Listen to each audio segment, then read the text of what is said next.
Well, good evening, everyone. Welcome, and welcome to the October 20th edition of the Canyon City Regular City Council meeting. Would you call the roll, please? Councilmember Dennehy, absent. Councilmember Maloney, Here. Councilmember Schmischer, Here. Councilmember Stein, Here. Councilmember Tracy, absent. Councilmember Worthington, Here. Mayor Pro Tem Hamrick, Here. Mayor Troutman. Here, thank you. Would you, Lauren Coleman, would you come forward and would you all stand for the invocation? Lauren is with New Horizons Ministry, by the way. Yeah, all right, let's pray.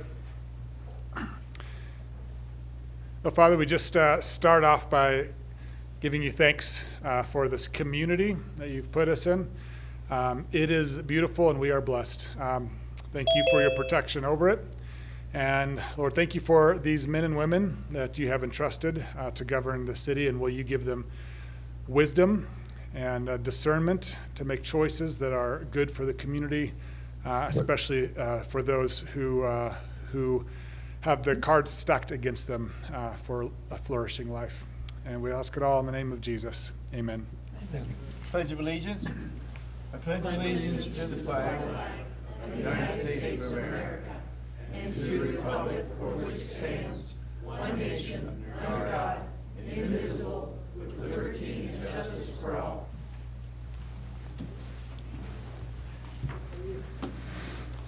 Thank you. And we start the meeting off with people that would like to talk to the council, and that's the ones that have written in and have ideas that they'd like to share with us. And you come to the podium. When I call your name, come to the podium. I'd like to have your name, and then the timer, you have 3 minutes, right? So shall we get going? So the way they come in is the way they're stacked here.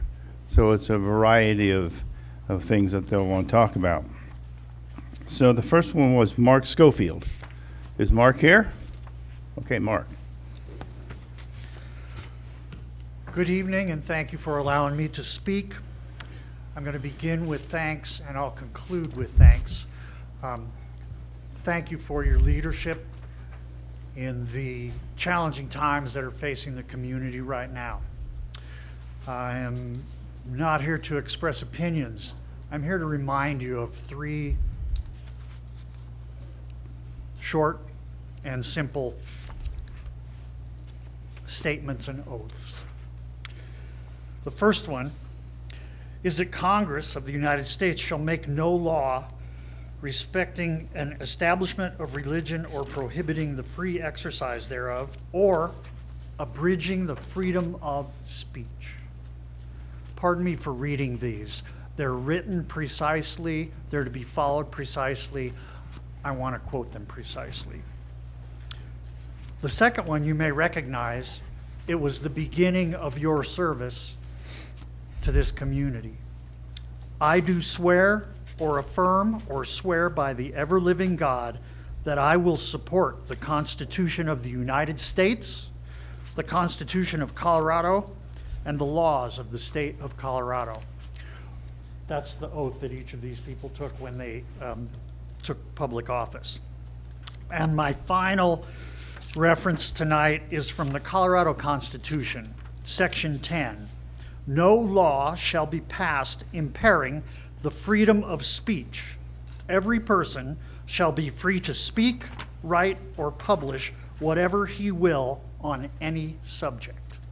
Colorado Constitution, Section 10.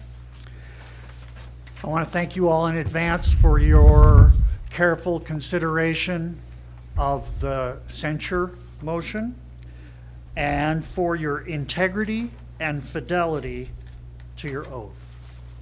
Thank you, Mr. Schofield. The next one that we got is Billy Mason or Masson? Masson, thank you. I actually understand that Emily Tracy had her freedom of speech. I understand that. But as a city councilwoman representing our city, I still do not think that she should have posted that Charlie Kirk's death deserved no mourning. I understand her husband is in the hospital currently, or was, or is in and out. How would she feel as citizens of Canyon City saying if her husband passed, that her husband deserves no mourning? I still think, maybe some people in here still think, why don't she do us all a favor, not go for a vote and resign now, and just save us all a favor? Thank you. Rick Retzlaff, are you here, Rick?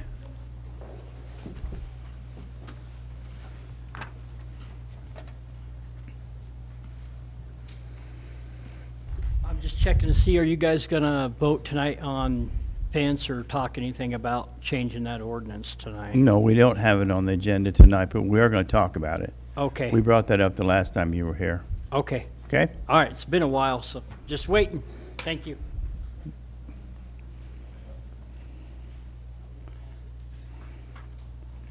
Steve Wilson. Steve?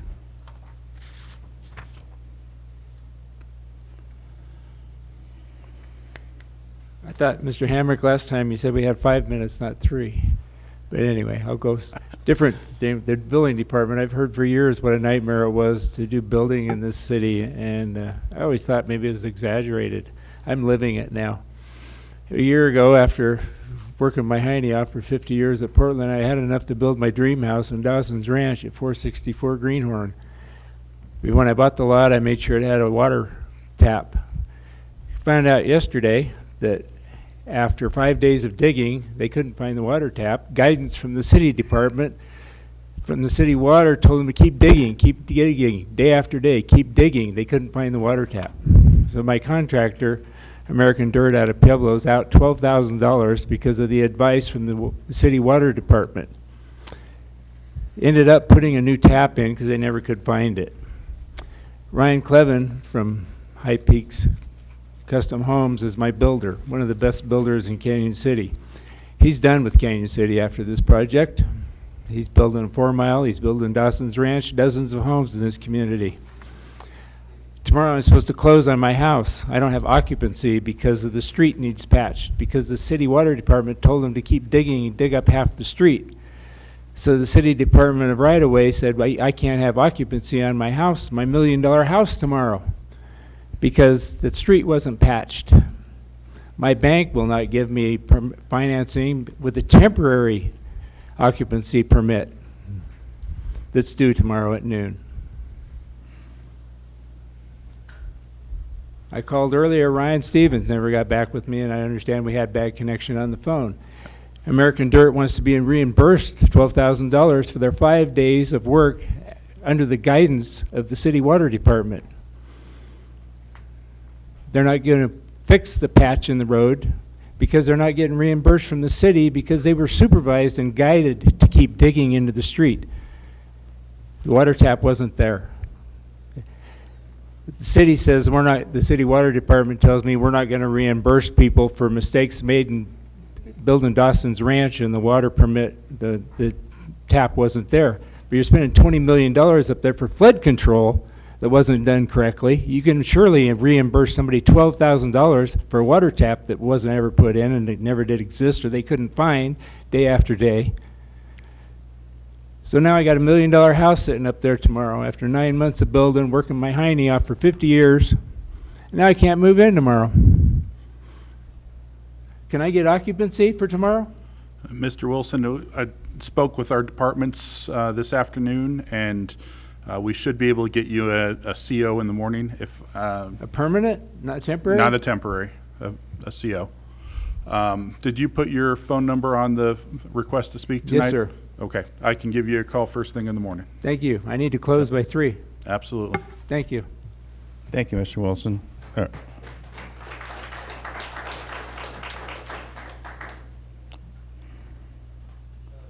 Larry Swisher.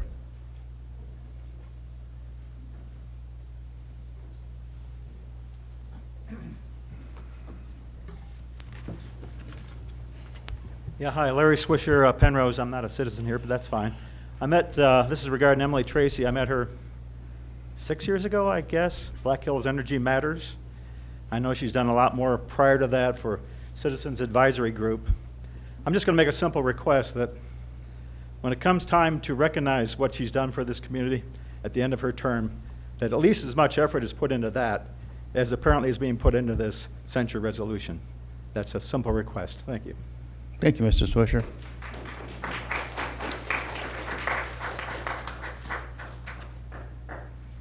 Tracy DeWolf?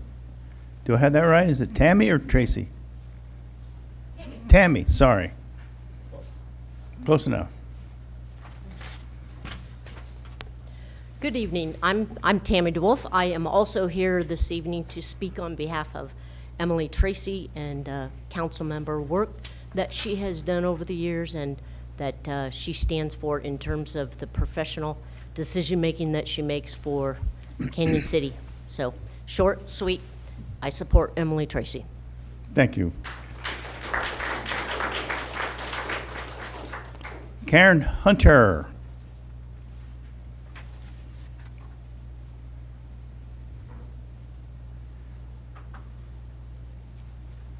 Good evening, and thanks for having me speak. I'm a new resident to Canyon City, although I've been in the area since 2012. I recently sought assistance with low-income housing.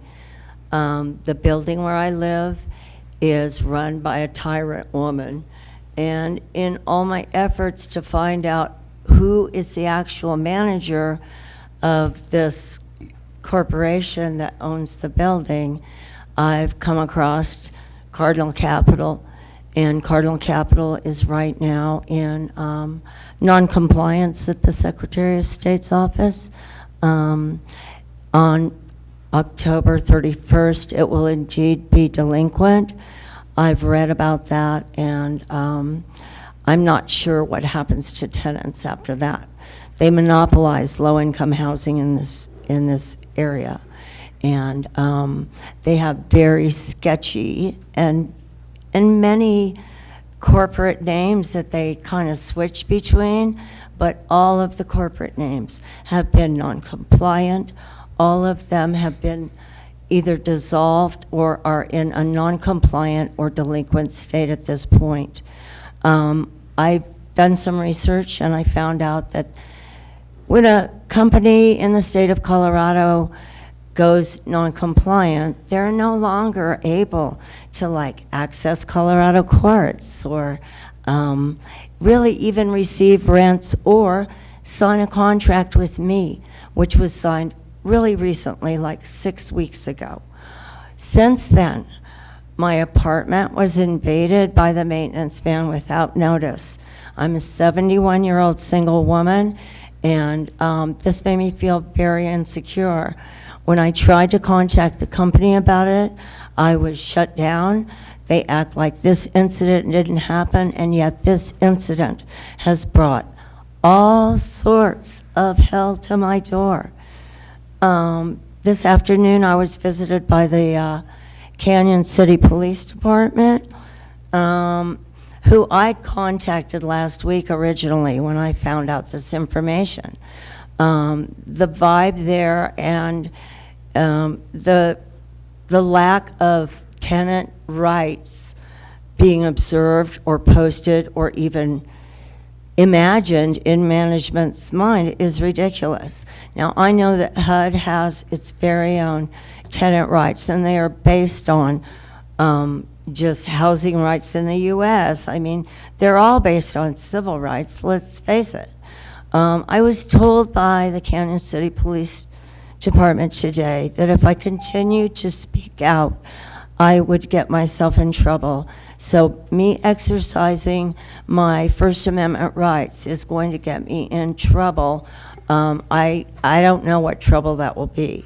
I'm going to leave a copy that I sent to SOS Colorado and a copy that I sent to HUD. It is a formal complaint about this non-compliance of this company operating low-income housing in our area. I also have a copy of a letter that I wrote initially after they invaded my apartment that day. And I would like to leave it here and enter it into your minutes so that the rest of the citizens can find out what's happening with this corporation who's acting unlawfully in our city and in our county. Thank you. Okay, could you bring it up to our, again, and how many units, you're at 431 Macon? Is that the old hospital? Yes. It's an iconic building, sir. Yeah. I've also read some... If you Why don't would, you- return to the microphone, please. Or you can come up here and sit in this chair. I've also read some information about tenant-run buildings and how cities and counties have sometimes assisted tenants with like legal help, how to structure this, with like, you know, help, how do we manage a building? Now, I think I kind of know because I've done it before, but I'm 71 and I don't want a full-time job, but I would love to be in a community where tenants ran the building, and many, many cases exist. This company I'm speaking about, Cardinal Capital, they were sued last year for warranty of habitability issues. They exist in the old hospital. One more thing I wanted to say. This company has been non-responsive. They carry on and they have 47 units and approximately 50 older, disabled, some brain damage, some other serious mental health injuries. People are just trying to survive, and we are threatened with our housing security every day, every single day at this point. Okay, well, we do have your contact information here. Please, please use Okay. it. Well, I'm thank you. sorry I'm Well, not going to stay. I'm exhausted by this fight. well, you sound that. Thank you so much. Thank you.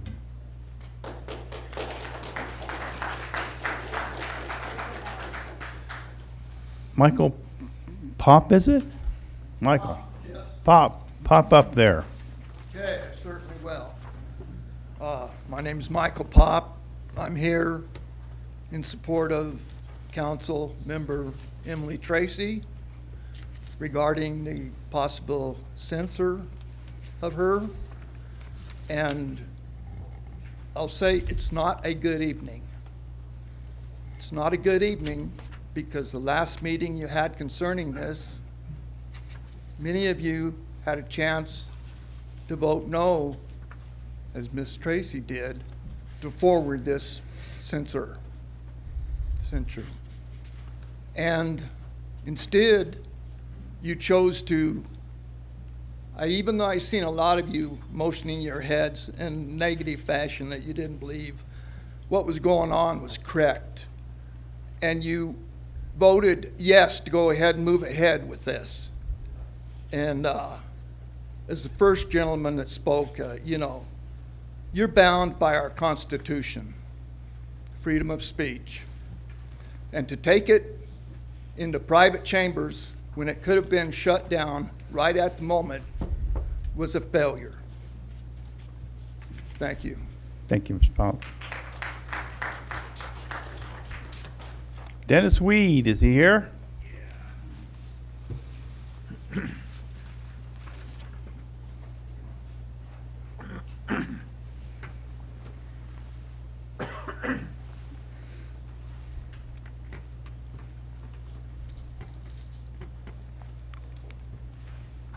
Thanks for listening to me.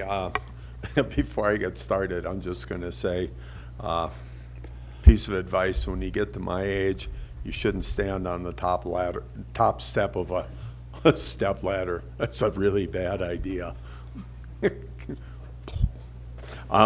Okay, so I am here to speak again in opposition to the excise tax, ballot issue 2B. And to be clear, I am very much in favor of a pool for this community. I have supported it all along. This is just the wrong way to do it. And there is a better way. I've talked about that. And the ordinance, I think it was 17 that you approved last week, is a good first step. And the resolution you're going to be doing tonight is also a really good step in that direction. That solves half of the problem, which was what I had proposed earlier. The other half, I won't go into details, but you know what it is. It's a business decision on the part of the city. It's revenue that this city has passed up on for 20 years conservatively, based on the numbers I've looked at for Pueblo and Chaffee County. Canyon City has probably bailed on minimum of $4 million in revenue, and I'd say on the top side probably $8 million. That would be the other half of the piece of the puzzle to fund the operations of the pool.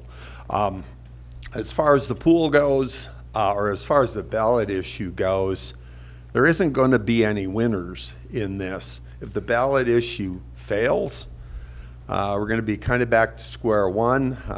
We can build a pool, but we can't operate it. And you have to go back and find another way to fund it. And like I said, I've proposed a way to fund it, and online people are throwing around other ideas. So there are other ways to fund it. If it does pass, the city's going to get in a fight that I don't know that it wants to get into. I know a lot of people don't like Mark Grexa, but he is a man of pretty solid principles, and he is not likely to back down on those. And city's going to be in a fight that he can afford, and I don't think we can. And then I was going to say, as far as the ballot measure goes, this is really a train thing. Without the train, it doesn't work. I have a rafting company. Rafting companies are thrown in as kind of the red herring, along with some other things, but it's the red herring. It's without the rafting companies, it doesn't work. And I was just going to throw out a little bit of a hypothetical and say that this is from my perspective, my business. What if the proposal was to charge an excise tax on all of the restaurants, but only on downtown Main Street? All the rest of the restaurants didn't have to pay the excise tax, just the downtown restaurants. That's, if you were in that situation, how would you feel? And then I know my time's up, but just one last thing. Finally, Resolution 16 is near the end of the agenda, and I would strongly encourage council to take no position on it. You've already put the measure on the ballot. I would encourage you to vote no on it, take no position on the ballot issue itself, let the citizens decide, and go from there. And then we'll see what happens in November. Thank you. Thank you, Dennis.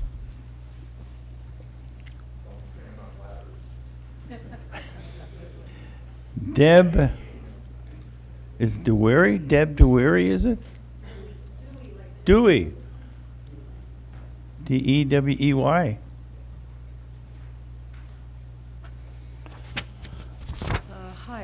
Hi, I'm Deb Dewey, and I came to talk about the pool. I don't own a business here. I'm a citizen who really enjoyed watching the children play in the pool when I first moved here, and then it broke my heart when we didn't have that pool anymore. So I have questions for the train company as to why they're so against it. It seems if we had a pool, maybe visitors would stay here a little longer, stay in a motel, play in the pool.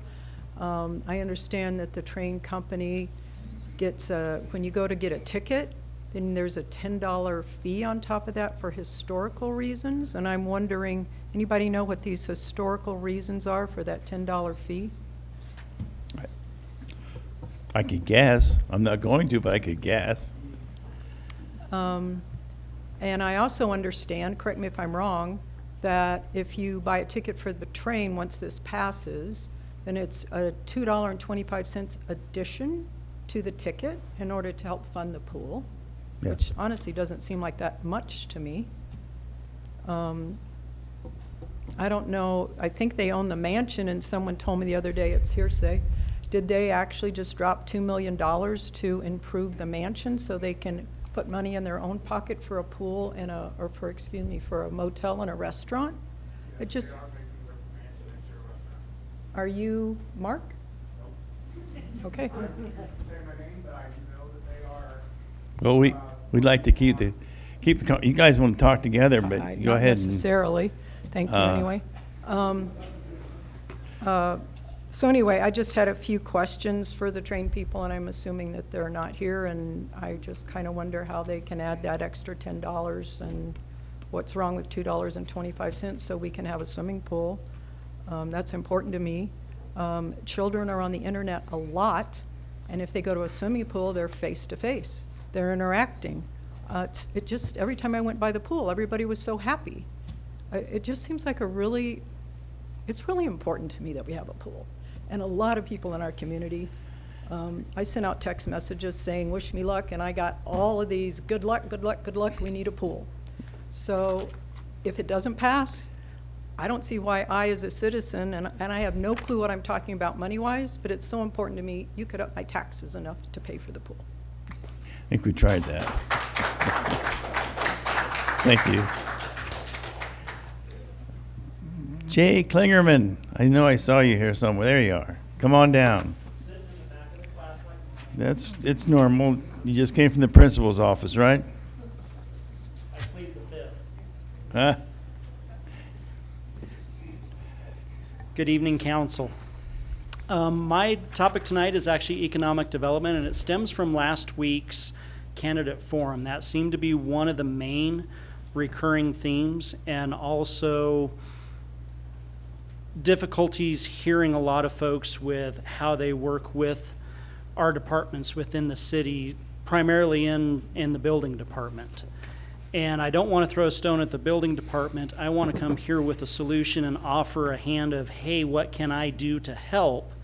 And that leads me to one question, and I don't know if council would have the answer or if staff would have the answer, but has the city thought about doing a Kaizen event with that department to find out how to make the whole process work better? We use it in manufacturing quite a bit. You know, it allows us to identify if we need new equipment, if we need new tools, if we need more people, if we need training, if we need facilities. It's a very positive experience to go through, and I'm just thinking that this is a tool that maybe we need to implore with building in the city so that we can hold up a big sign and said, hey, Canyon City is open for business, and we don't want to be the king of red tape like Denver and Colorado Springs. I know you and I had talked about that. I had that information, so maybe we should revisit that. Okay. You know how to get a hold of me, don't you? I do, but you're kind of a short-termer now. Well, yes. Sorry, I couldn't resist that one. But I will be private citizen Troutman, and I'll be more than happy to help. Trust me on that one, okay? I'd be happy to talk with you too. Yeah. All right, and I do have some ideas if I could give that to Cindy. Sure. Thank Come you. on up. Thanks, Jay.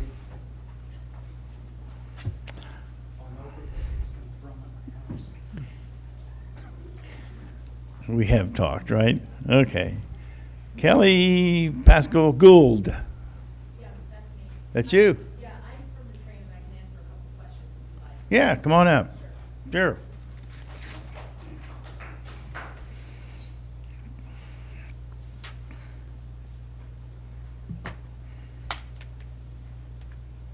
I need to lower it a bit, even with platforms on. So thanks for letting me speak. We appreciate the chance to do it. I think this whole Tubi thing has been hard on everybody. We appreciate that you guys are trying to do something good for the community and having a pool. The train has said over and over again that it wants a pool. It just doesn't want to go this way about it. We are still very willing to give $100,000 a year. It would go into a 501c3. It would be, sort of put into something that would be fully trusted and sustainable. And then we really appreciate the idea that you guys are now finally looking at, putting the bridge into play. I saw that memo, and I think that that's a smart move. I think the community wants to see that if other entities are going to have to be subject to this, that the biggest item, on your, list of things that you can draw from the bridge, is subject to the same sort of taxes that we are. But the thing that's really unfortunate, you guys, and I know you've heard us say it, we're not subject to the tax, and if it does pass, there will be a fight, and it will go on for a while. And I'm just saying what the truth is going to be. There'll be a fight, and it will go for a while, and that will stop the flow of money to the operations of the pool. So I just wanted to share that. And as far as the questions that I heard before, about the train's a private business. We're not a government entity. We're not a 501c3. We have no obligation to share any financial information with anybody about anything. We pay our taxes where they are required. We're a good citizen. We have 300 plus people working for us. We pay a huge amount of money in benefits to folks. People have been loyal to work for the train, and we've paid them well. I've worked with the train for 20 years, so I know what it's been like to grow the business from almost nothing, and where we were taking loans out every year to kind of keep it afloat, to finally being in a place where we can, do well by our employees. So I wanted to share that. The historic preservation fee, that goes directly towards restoring the rail cars. The rail cars are 1950s rail cars. Those are a piece of history. We put that money towards restoring the rail cars. If you go down to the shop on, I think it's 8th and Highway 50, you'll see a bunch of guys that are Canyon City folks, and right outside the area too, that many of them grew up here, and they're incredible craftspeople that are doing unbelievable woodwork, metalwork, painting work, making these rail cars look beautiful. And that's where that money goes to. It doesn't go into pockets where we're going on lavish vacations and eating bonbons. So that's kind of what it is. And just remember, we're a private business. We're meant to make money and share it with our employees and do good things. And we will continue to bring hundreds of thousands of people into the community with or without a passage of 2B. But, we believe voting no on 2B is the best way for you to get our money into that, sort of pool, if you will. Well, thank you. I'm just curious, if you think you're not subject to any taxes, and you say you're not. Right. Right, you're Right. relying on an old Railroad Act. Then why are you spending hundreds of thousands of dollars kind of vilifying me and the people on the council this like is- that? it's not That's about- not really nice at all. Why Well, did you it's do not that? about that, is it? It wasn't nice that you guys didn't reach No, out well, to it the wasn't train, nice was it? for us to be up there. My You didn't family reach out to the has to train. see that all and the then time. You threw we're That's not the insulting. only ones. It's but insulting. It's tough being an elected official. It's rough. Oh, Maybe you don't really? have the, what it takes And to be that's up your there. answer to it, huh? Good. Thank you. You are so welcome.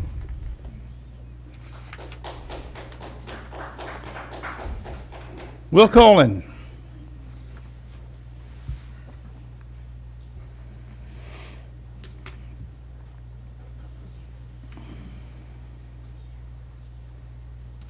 Good evening, Council, Mayor. Thank you for giving me the time to speak.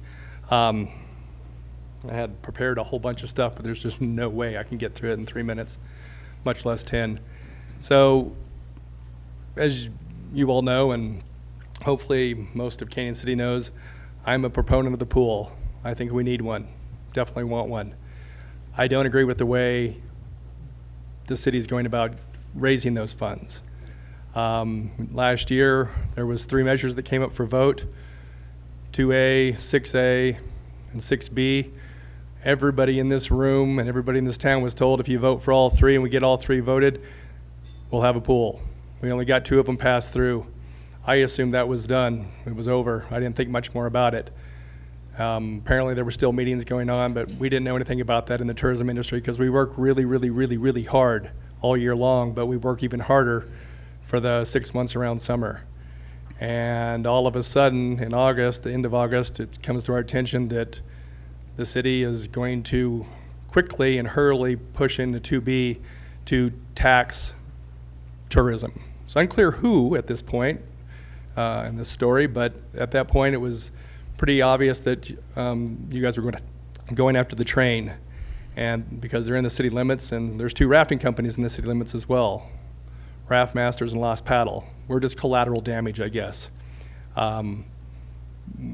If you don't get the train involved, like Dennis Weed said, it's not gonna work. So in order for you guys to cover up that mistake and how hurried you were, and this is my view of it, and I apologize, I'm very passionate about this. I'm not upset with you or mad at you guys, but I'm very passionate about what I consider an attack on tourism. As that's what I've done for the last 40 years of my life, is work in tourism. So to cover up that quick measure, now you guys are looking at Ordinance 17 in an attempt to get the bridge in, and I understand that. Some of you are businessmen sitting up there, and women. Would you guys lease a business knowing that you had to pay 25% off the top in order to lease that business? Kudos to the city council who got that passed 3 years ago. So my hat's off to them, because that's pretty tough in the business world to give up the first 25%. And that's of ticket sales, and I think 10% of soft goods and drinks and stuff. But then to try to add on another 2.25% on top of that, and then collateral damage of Colorado Jeep Tours, my other tourism business, I'm definitely opposed to that. The 2.5 or the 2.25% should come out of the 25%. You guys got $3.3 million from the bridge last year. Use some of that for going towards the pool. Currently, it goes towards Parks and Rec. I think recreation the pool would fall into that pretty easily. I don't believe the Colorado Jeep Tour should be pulled into this, because yes, we use the parks. We drive through them like everybody in this room. Nothing more, nothing less. We don't have any operations. We don't have buildings. We don't have any of that. We're simply driving through the parks. If we purchase a parks pass, or a bridge ticket in order to get clients across the bridge, great. 2.25% for that, we pay for that anyway. You guys get 25% of all of our tickets that we purchase from the bridge anyway. A few years ago, we had this discussion about my permit, and that's what we all decided. It was like, wow, Colorado Jeep Tours is pulling its own weight. You guys are giving money back to the city of Canyon City, and it's going towards Parks and Recs, where it should go. I'm all about that. But to add another 2.25%, it's very hard on a little business, and we will lose business. That's what nobody understands. I keep hearing, it's just 2.25%.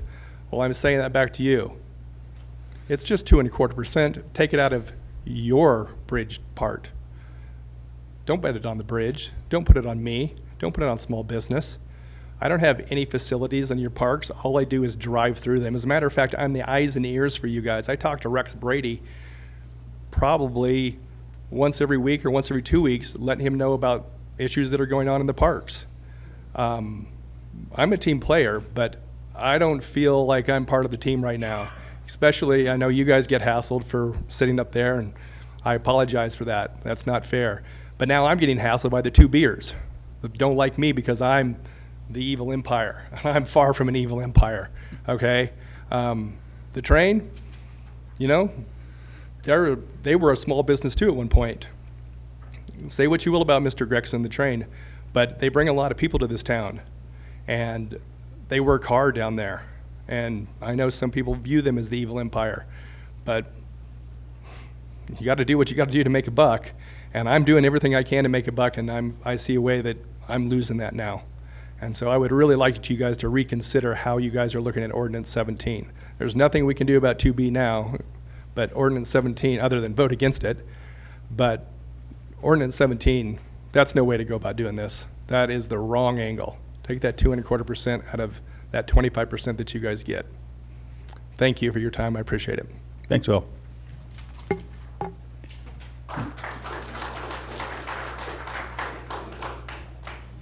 Jared Post.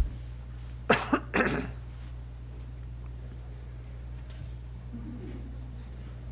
that another Jared Post? Good evening, guys. My name is Jared Post. Good evening to you, council members, Mr. Mayor. I wanted to comment on the topic of Councilwoman Emily Tracy and the discussion of the censure today. It's about precedent. This is a discussion on what precedent the council wants to set. If a yes vote by any member occurs, it now creates a challenging precedent that calls a windfall of consequence. If you censure Councilwoman Tracy this evening, then it leads to inappropriate assessment of what's posted on all of our social media, yours included. Does every city official personal social media require screening? Do ours? Do we need a Department of Social Media Cleanliness in the civic government? Should someone strongly disagree with a personal post that is legal and non-threatening, is it a cause for any of us to step down, any of you that have been voted to this civic duty? This is not George Orwell's 1984. There should be no Big Brother in Canyon City. We talk about wrongdoing related to Councilwoman Tracy's personal post and what the content was. The article, if you read it, was shared and not commented on. The article was not celebratory, advocating hate or violence. There was discussion of his full character. Just because there are emotional statements disagreeing with her, no official act should be taken because in legal and moral form, she has done nothing wrong. Freedom of speech. This is used from all sides of the country and all citizens. And while it has constitutional protection, words and actions absolutely should have consequence. But just because you disagree with someone, you cannot silence their right to say it. Councilwoman Tracy did not stand on the City Hall steps with her official city account blaring and talking about this article, let alone anything else. She used her constitutional right in a personal and tactful form of protest on her personal social media account. There is no debate about freedom of speech. This could be a learning moment. Her post does not require legal or civic action. Her post is not vile, hateful, or celebratory of the violence that was wrought on Mr. Kirk. Personally, I'm still frustrated there wasn't more emotion and frustration that children in our own state were shot in their school on the same day as Mr. Kirk. They didn't receive the same emotion. I digress. I would wager this is a lesson for her about social media, as it can be for all of us. We should spend more time and thought on what we say, even in the privacy of our own home. And of course, on the internet, just as we would person to person. I think the saying goes, it's a lot harder to be hateful when you're staring them right in the eyes. It is vitally important for all of us to take accountability for what our fingers type and what our voices say. Now we talk about morality and ethics. Completion of a censure must ask the question, why would you do it in the first place? What is the reason that an actual sitting member would be now under censure? There are warranted actions and reasons that this would demand this punitive response. But I ask you all to use rational logic with moral ethics. Think on Councilwoman Tracy's actions, and this choice then demands calm action, not coercion from emotionally outbursted populace through our city or across the nation. This conclusion, using these questions, these guidelines, should come to allow Emily Tracy to continue her civic service in the many positive forms that she has historically exhibited without this form of reprimand. I appreciate your time. Thank you, Mr. Post.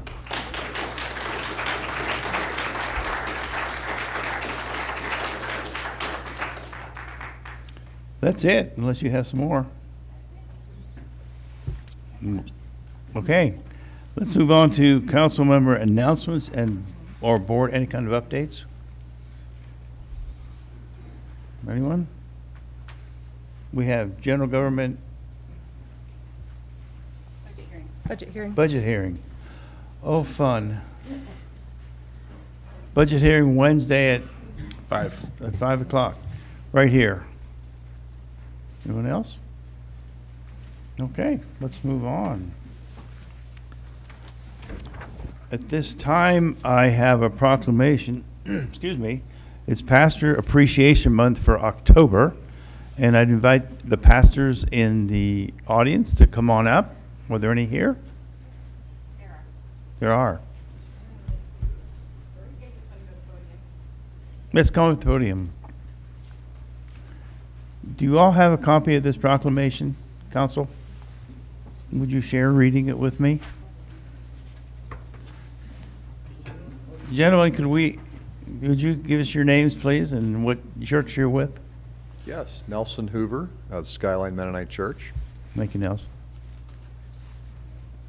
Bradley Buck, I pastor Bridge to Life Assembly of God. And Jeff McElhatton, I pastor for First Baptist. Okay. So a Pastor Appreciation Month, a proclamation. It says, whereas pastors serve as faithful shepherds, spiritual leaders, and tireless servants to their congregations and communities, and whereas pastors provide guidance, wisdom, and comfort in times of joy and sorrow, continually pointing others toward hope, faith, and love, and Whereas through preaching, teaching, prayer, and personal example, pastors nurture the spiritual growth and well-being of their congregations, and whereas the calling of a pastor requires long hours, deep compassion, unwavering dedication, and sacrificial spirit, and whereas the month of October is nationally recognized as Pastor Appreciation Month, and the second Sunday of October is celebrated as Clergy Appreciation Day, and whereas it is fitting and proper that we set aside time to honor, encourage, and uplift those who serve in pastoral ministry. Now therefore, let it be proclaimed by Canyon City Mayor, me, Preston Troutman, that October is designated as Pastor Appreciation Month, and call upon all members of the community to express their gratitude, love, and support for the pastors who serve so selflessly in the work of the Lord in Canyon City, dated today. Thank you, gentlemen, and thank all of you for that. Would we like to go down front and have a picture? Sure. Yeah.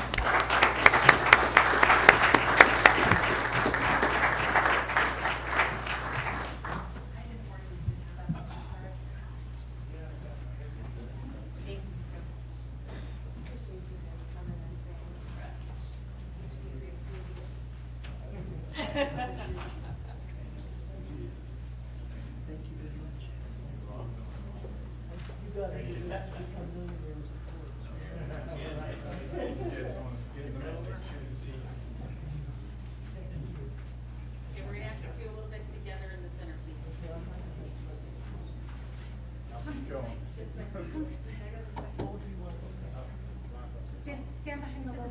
So I can get the center so I can get y'all together.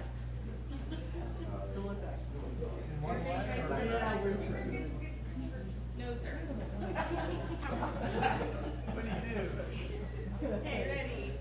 Here you go. Thank you very much.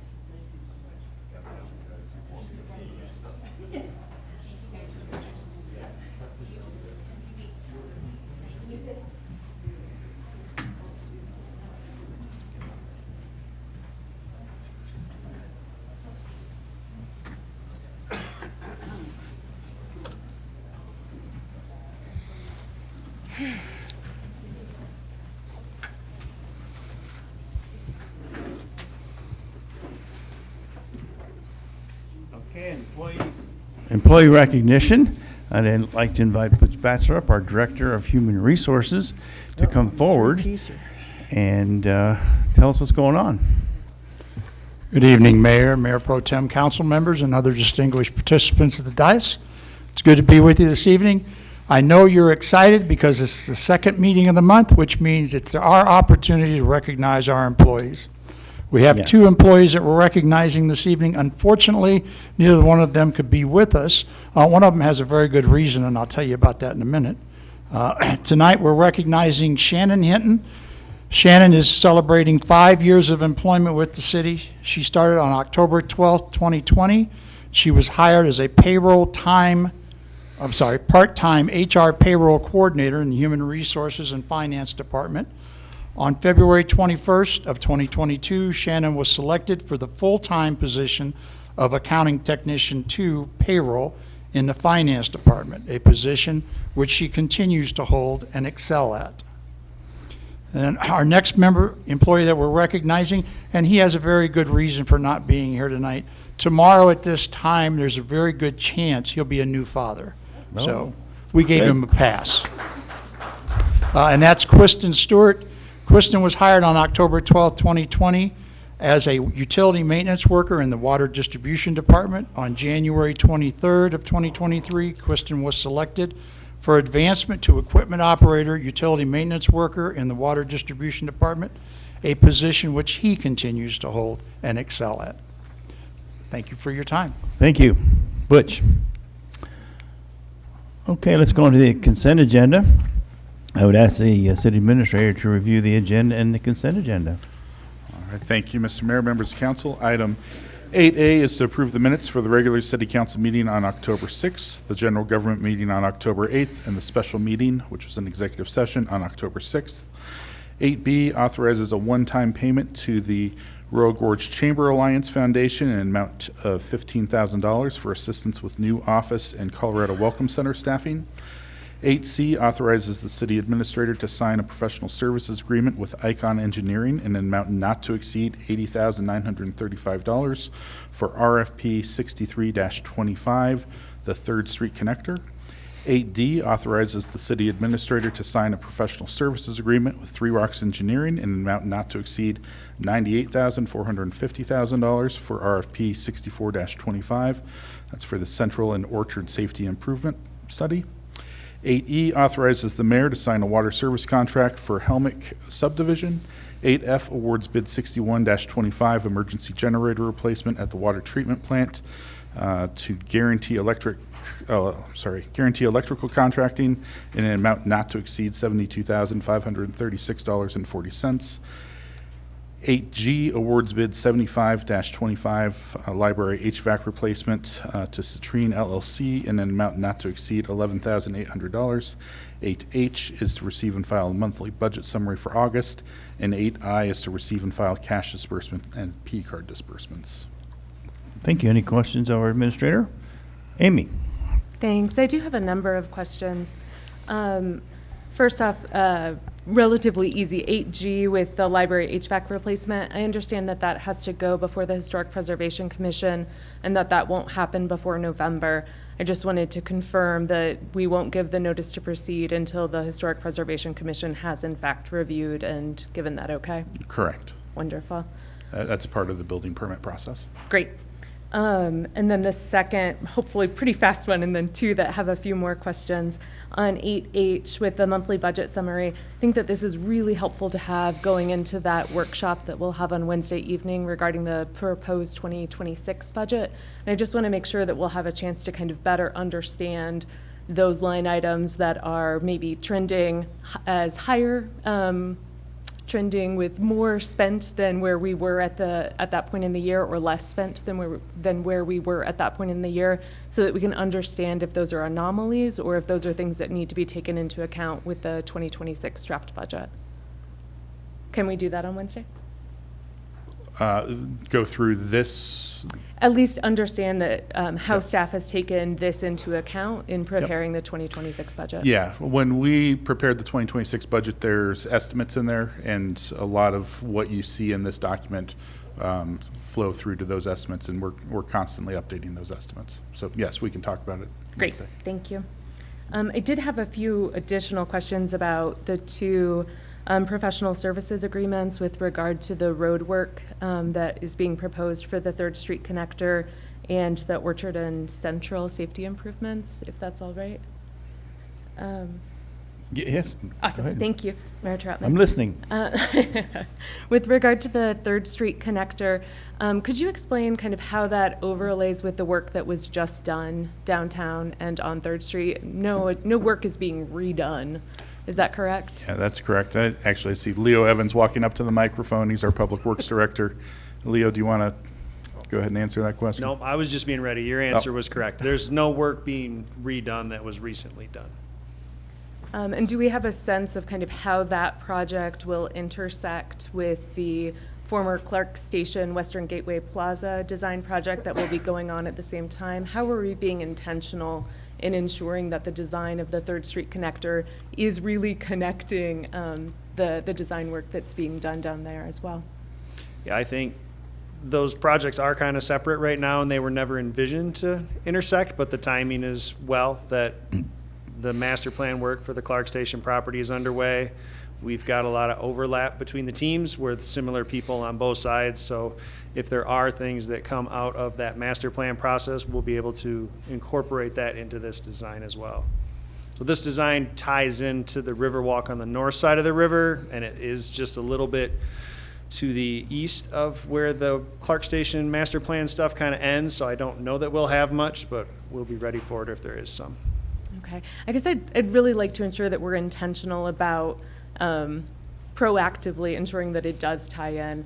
I know that Planning Director Mulready has invited the Chamber and the Downtown Business Alliance to be stakeholders in the Western Gateway Plaza design. I think because we are envisioning kind of that connection happening through 3rd Street. So I'd love to see maybe a city staff member who is involved in both and can kind of proactively ensure that those connections are being made, because otherwise it seems like kind of a missed opportunity. Yeah, I think you're involved in both, correct? Yes, I am. Yeah. Wonderful. Thank you. My other question was about 8D with regard to Orchard and Central.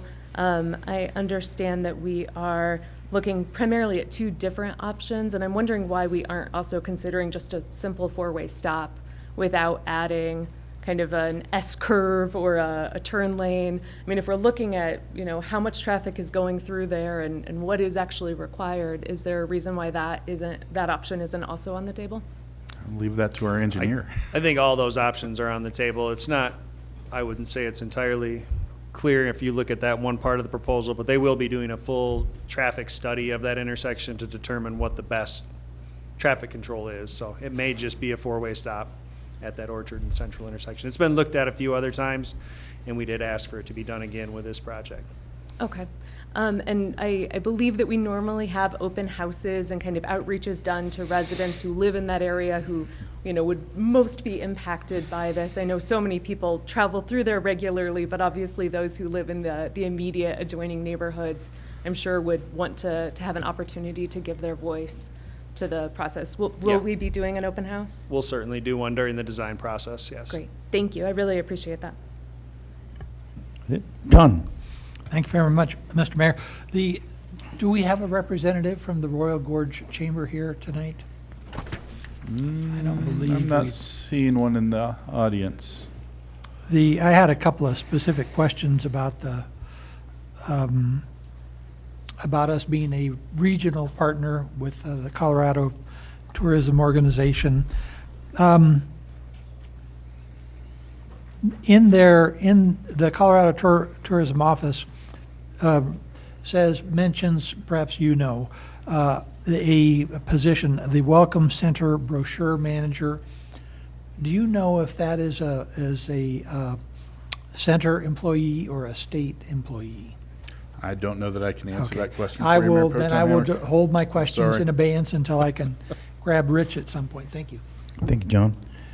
Anybody else? Any questions? Then I would seek a motion and a second on the agenda. Consent agenda. Sure. Go ahead, John. Mr. Mayor, I move that we approve the consent agenda as presented. I'll second. Second. Made and second. Any further discussion? No?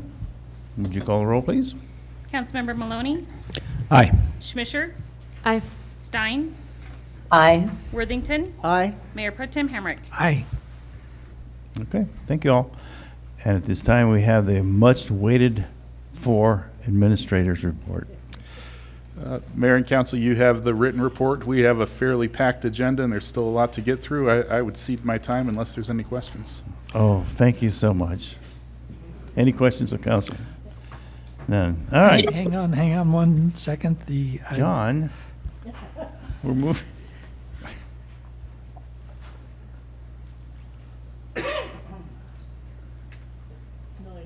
My questions are for later. Thank you. Okay. Well, then at this time, I would like to open a public hearing. And the public hearing this evening is for a new liquor license for June's Walk. Is anyone here representing June's? Would you like to come forward, ma'am? And we'd have a report from the clerk. June's Walk has all their paperwork in. We've had it into the state. I should hear back from them tomorrow after the decision tonight. And they are ready to go on my side. They've turned in all their fees and all the required paperwork. Okay. Would you like to pull the microphone down and have Yes, any okay. comments or No. anything? Yeah. Would you like to say something at this time? Good evening. Good evening. I'm here for June's Walk, apply a new liquor license. Okay. Are there any questions of the applicant from City Council? Amy? Thanks so much for being here, and thanks for bringing life back into that building. I know that the previous owners were ready to retire. I think when I ate in there last, you mentioned that the vision is to open up the patio and allow people to get to-go orders and take them and eat them out on the patio. Yeah. Would they be able to buy beer or wine and take that out to the patio as well to enjoy with their dinner? Yeah, should be. So the liquor license would cover both the It cover inside the and the patio, yeah. Okay, wonderful. It's very exciting. Thank you. You're welcome. Okay, anyone else? Is there anyone from the public who would like to speak at this time regarding the liquor license? Okay, thank you. Thank you. What is that? The garlic tofu is excellent, according to an audience member. That is the public comment. That will be of record, by the way, so thank you so much. It's item number 4. Okay. Thank you. Anybody from council? How about, well, I'll just close the meeting. What the heck? Let's close the meeting. How about just the public hearing? The public hearing. Thank you. I haven't done a few of these. And ask for a motion and a second. Jerry. Thank you, Mr. Mayor. I move that we approve a new liquor license, beer and wine license for the city for June's Walk located at 1310 Royal Gorge. Second. Second, Kathy. Thank you. Any discussion on that motion? None? Would you call roll, please? Councilmember Maloney? Aye. Smisher? Aye. Stein? Aye. Worthington? Aye. Mayor Pro Tem Hamrick? Aye. Okay, let's go to B, which is, Thank you, Council. thank you. I'm done, right? Thank you.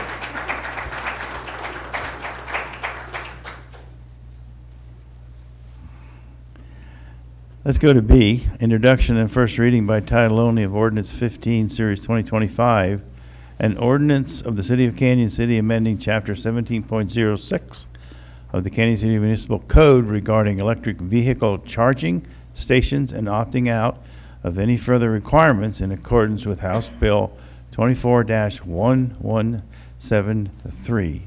And this is opening a public hearing. I'd ask Patrick Mulready for a report. Good evening, Mr. Mayor, members of the council. This evening, we are here to consider a draft ordinance which responds to a recently adopted law from the Colorado State Legislature as it pertains to electric vehicle charging stations under local land use and development regulations. This is coming before City Council now because there is a time limit under the adopted law in which required action has to be taken before the end of calendar year 2025. The law in question is House Bill 1173, 24-1173, and was signed into law by Governor Polis in May of 2024. The law concerns requirements associated with electric vehicle charging stations and applies to all counties within Colorado having more than 20,000 residents and all municipalities in Colorado having more than 10,000 residents. This means Canyon City is subject to the law based upon our population. This new law requires local governments that are subject to the law to comply with some specific deadlines, the first of which occurs on December 31st of this year. By the end of calendar year 2025, Canyon City is required to select and implement one of 3 options that are contained in House Bill 24-1173. The first option is to adopt the permitting process and standards of the state of Colorado for EV charging stations in the EV charging station model land use code. The second option is to simply copy and paste the language specifically contained within House Bill 24-1173 itself as it pertains to requirements for EV charging stations. And the third option is simply is an opt-out provision where Canyon City would reject minimum requirements for EV charging stations and advise the state that no further compliance with HB 24-1173 will occur. HB 24-1173 intends to establish local government pathways to allow EV charging stations and remove any barriers which might prevent electric vehicle charging stations from being developed. Canyon City already provides a pathway for approval of EV charging stations. That would be our site plan or site plan amendment process. This is an administrative process which is defined in section 17.10.010A of our Uniform Development Code. There are no prohibitions towards the installation of an electric vehicle charging station contained within the UDC at all. If someone wants to propose charging spaces as part of a site plan for a multifamily residential, commercial, or industrial project, that is entirely acceptable under the code. And installations of charging facilities for homeowners in single-family residential has no administrative oversight at all, other than the requirement to obtain an electrical permit for the structure. As a matter of fact, in 2022, Canyon City installed 4 electric vehicle charging spaces to a park and ride facility owned by the city at 403 Royal Gorge Boulevard. And part of the process included ensuring that the EV spaces were also handicapped accessible. EV charging stations have also been installed at 2 automobile dealerships within the city, and I believe the community college also has some EV charging spaces. Thus, as I said, there are no prohibitions to having an electric vehicle charging station installed in any site plan under the city under the UDC. Given these factors, in our discussions with the city attorney's office, the option being recommended for approval is option 3, the opt-out provision, which is identified in House Bill 24-1173. Thus, the draft ordinance being presented this evening accomplishes 3 things. First, it amends section 17.06.010 of the Unified Development Code, which pertains to off-street parking and loading. And it is amended with this ordinance by adding a new paragraph K, which allows EV charging spaces to be counted towards a parking space minimum as part of any site plan or site plan amendment. Second, it requires signs to be posted as EV charging spaces to advise the public that these spaces are reserved exclusively for electric vehicles which are being recharged. Finally, it formally opts out of any further EV charging space requirements otherwise provided for in House Bill 24-1173. Again, this is not discouraging the installation of electric vehicle charging spaces. It is simply advising the state of Colorado that Canyon City finds no need to adopt additional requirements or regulations for EV charging spaces. And with that, it should be noted that the Planning Commission did conduct a public hearing on this matter on September 24th, 2025. Following deliberations, the Planning Commission voted unanimously to recommend approval of Ordinance 15, Series of 2025, to Council. Thus, with that, both staff and the Planning Commission recommend that following a public hearing on this request, City Council approve Ordinance 15, Series of 2025, opting the City of Canyon City out of any further requirements of HB 24-1173. This would be first reading, and it would come back to Council then for second reading on November 3rd. That would conclude the staff presentation. As always, I'm happy to answer any questions that Council may have. Thank you, Patrick. Are there any questions of Council? John? Yes, so as I understand it, let me see if I can get back to the right place. We are opting out as well as amending our current regulations to allow EV charging spaces to be counted as parking spaces under our code. So what other, if we did not opt out, what other changes would we have to make? Well, what the state is looking for are minimum requirements for the number of EV charging spaces that new development would be required to install. I don't know that that's necessarily a problem, other than the fact that it costs. And to justify that cost, I would have to say I have not observed a discernible demand locally for electric vehicle charging spaces. Is there some reason why we should allow electric vehicle charging stations to be counted as a parking space? Other than fairness, I can't think of any other reason, no. what would fairness have to do with it? Well, fairness in terms of it is a parking space. So if we do have an electric vehicle charging station, and someone chooses to park their car there, are they subject to getting a ticket? That would be up to the individual property owner, the private property owner, as to whether they wanted that vehicle removed. The city, I don't think, would get involved in enforcing something like towing the vehicle if it's occupying a charging space and it's not an electric vehicle. I don't think we're talking about public spaces. Private spaces, I understand.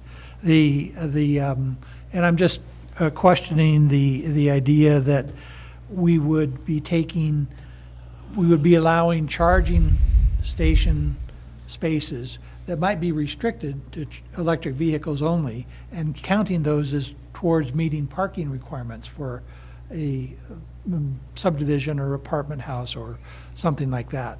And that would be my concern. Because I think that, electric vehicles are probably going out of favor now. What you're seeing from the big car companies is they're kind of drawing back, and I don't know that we really should dedicate or allow private developments to dedicate parking spaces to electric vehicles only. That would be my concern.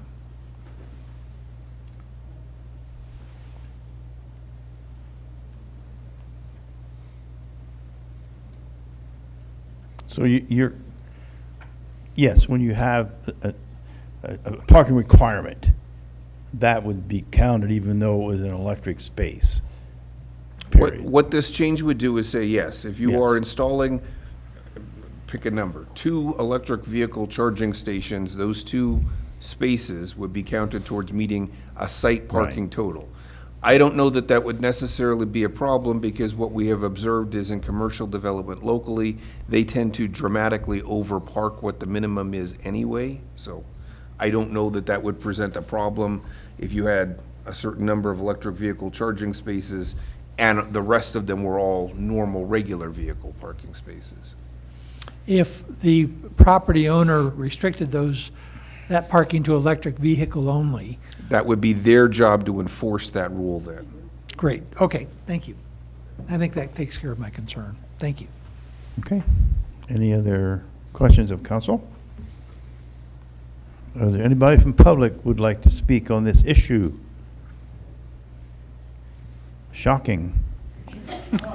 I'm sorry, I'm tired. All right. Can I just make an observation?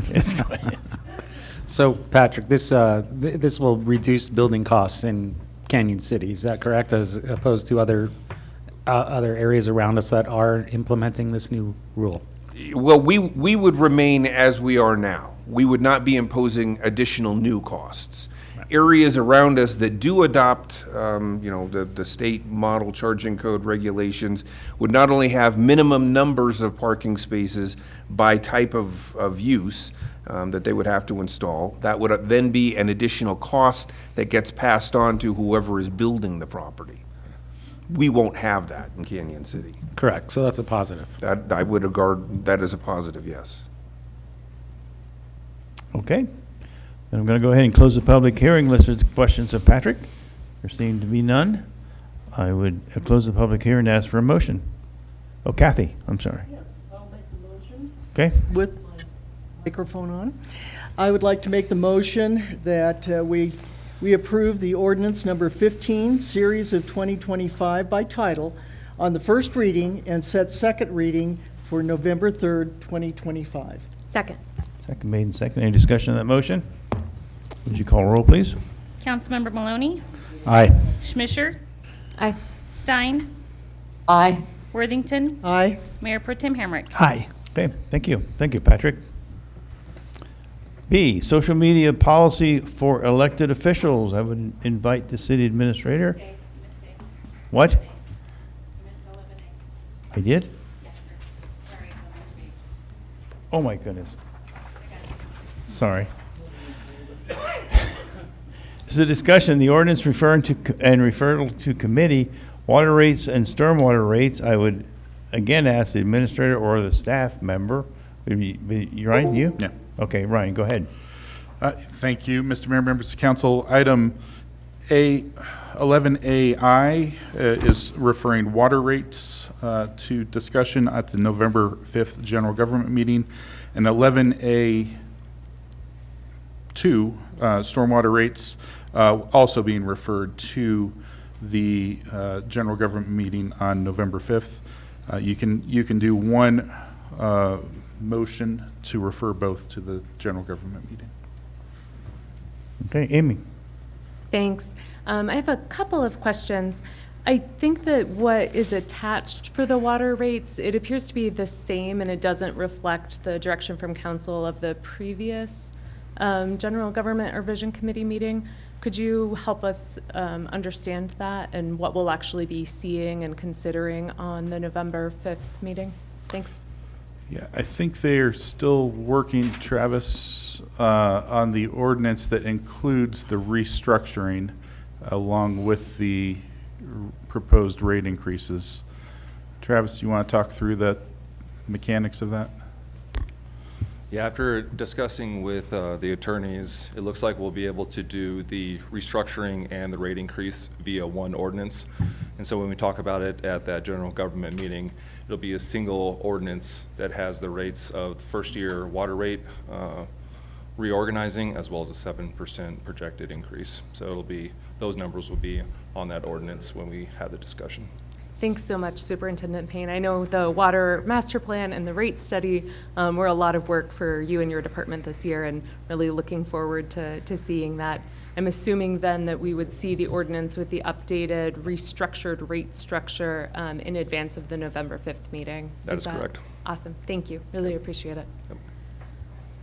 I also have a question about stormwater, if that's all right. Yep, yes, absolutely. Thank you. I think I understand, City Administrator Stevens, that the council's direction that we'd like to pursue alternative options for structuring the stormwater rates, that work is currently underway, but that it wouldn't be complete in time for consideration of a restructure of the stormwater rate for 2026, and instead it would be something that we would need to look at when we're considering the 2027 rates. Is that accurate?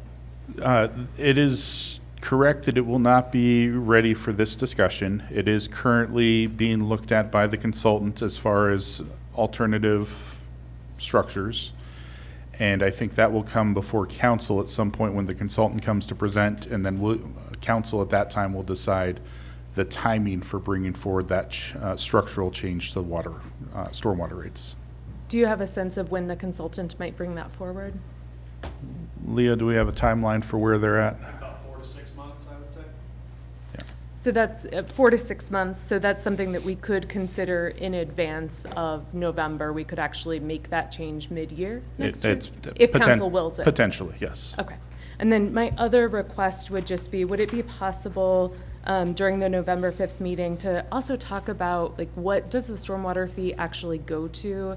How are priorities determined, and kind of what is our vision for how that fee is used, and what are some of the metrics that we use to track whether or not that fee is being effective in reducing the quantity of stormwater and ensuring that the quality benchmarks are also met? Yeah, we can talk about some of that on November 5th. Some of that will also be discussed when we have the budget hearing on Wednesday. Great. Thank you. Appreciate it. Any other questions? I'd like to make a motion if there aren't any other questions. You go right ahead. Awesome.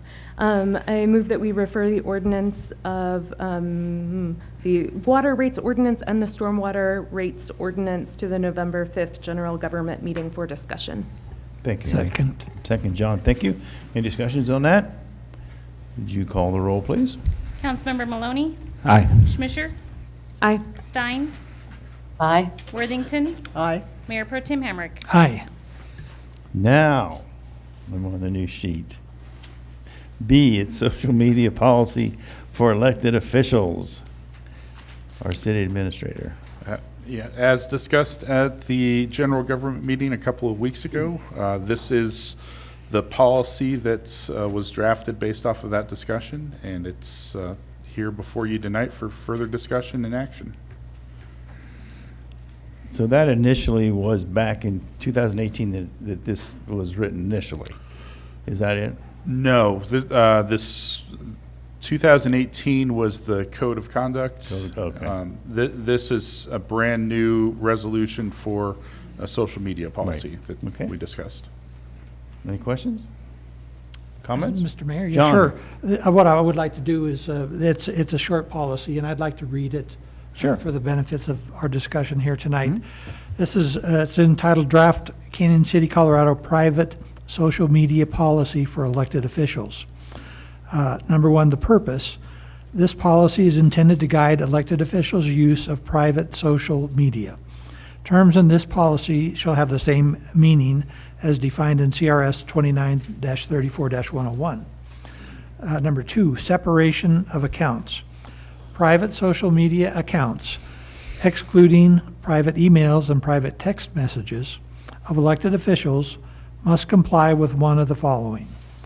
A, refrain from identifying yourself as a Canyon City elected official, or alternately, B, include a clear and conspicuous disclaimer in the same place where you identify yourself as an elected official that states, the views expressed on this account are my own and do not reflect the official position of the City of Canyon City.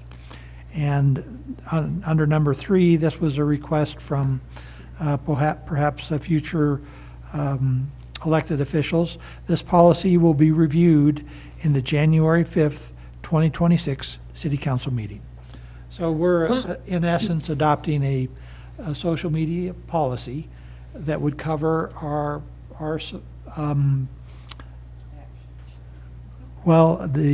private social media accounts. And it would, and so the, recognizing that free speech is implicated here, and recognizing that we are a nonpartisan body, that it seemed appropriate, at least to me, that we have a policy guidance that suggests and directs council members that if you want to post whatever you would like to post on your social media account, and also identify yourself as a member of the City Council of Canyon City, that you have a disclaimer, or that you do not so identify yourself on your private account. That's the idea behind this policy. Any other questions? Okay. Then I would ask for a motion and a second.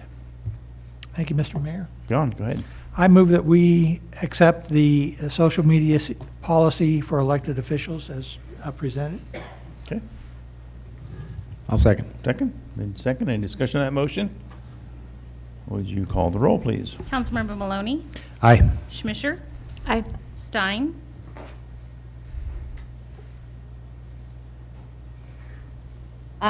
I'm sorry, sound problems. Worthington? Aye. Mayor Pro Tem Hamrick? Aye. Okay, moving on to C. Introduction and adoption by title only of Resolution 11, Series 2025, entitled A Resolution of the City of Canyon City censuring Council Member Emily Tracy. Would I have a, Ryan? Yes, sir. At the September 15th City Council meeting, City Council made a motion to bring forward a resolution for censure of Councilmember Emily Tracy to the October 6th meeting. At the October 6th meeting, the item was continued to today, October 20th. Resolution 11 is attached for City Council's consideration, and this item is for discussion amongst council. Any discussion? Yes. Andrea. Go ahead, Andrea. Thank you, Mayor. Councilwoman Tracy, she is unable to be here tonight, and she asked me to share something with council and the audience. If I may, she said, my husband is back in the hospital in Lakewood for a third time with the recurrence of a staph infection affecting his heart valves. Prognosis is not good. And she said she's personally exhausted and was unable to be here. And she said she is sorry to see that the censure resolution is still on the agenda. She said she did nothing wrong in sharing an article without comment on her personal Facebook page. And furthermore, she said she also, in that very same time frame, shared another thing on her Facebook page. And she copied that to Brandon, that we can share to show council and the rest of the people at the meeting. And she said, I hope a majority of you value the First Amendment enough to understand it is for all of us or none of us. And okay, that is it. I promised her I would share that for her. Thank you. Thank you, Andrea. Any other comments from council? John, go ahead. Thank you, Mr. Mayor. You know, just for accuracy, I'm not sure exactly what she intended you to share with us, Councilmember Stein, but she did say in an email to all of us that I'm mentally exhausted and do not have time to prepare for the meetings. And I thought that was an important clarification. My thoughts and prayers go out to Councilmember Tracy and her husband because it is certainly a difficult time for her. And I think we should all keep that in mind as we proceed here tonight. The issue before us is one of council members representing themselves as a member of a body that is by law nonpartisan, is not that when we're on the ballot, it's without regard to party affiliation. And when we do identify ourselves as council members and post things that are partisan, we certainly do have freedom of speech, and I certainly support that 100%. That is a right that has been given to us by nature and nature's God, and not governments. And that is important. That is also important to keep in mind.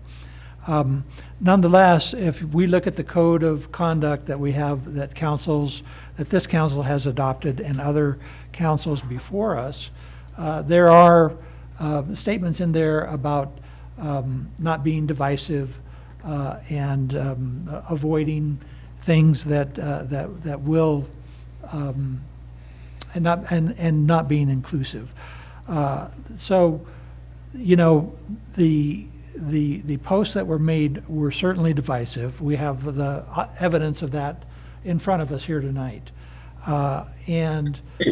But, you know, having said all that, I think that it's important to note that we did not have a policy on social media.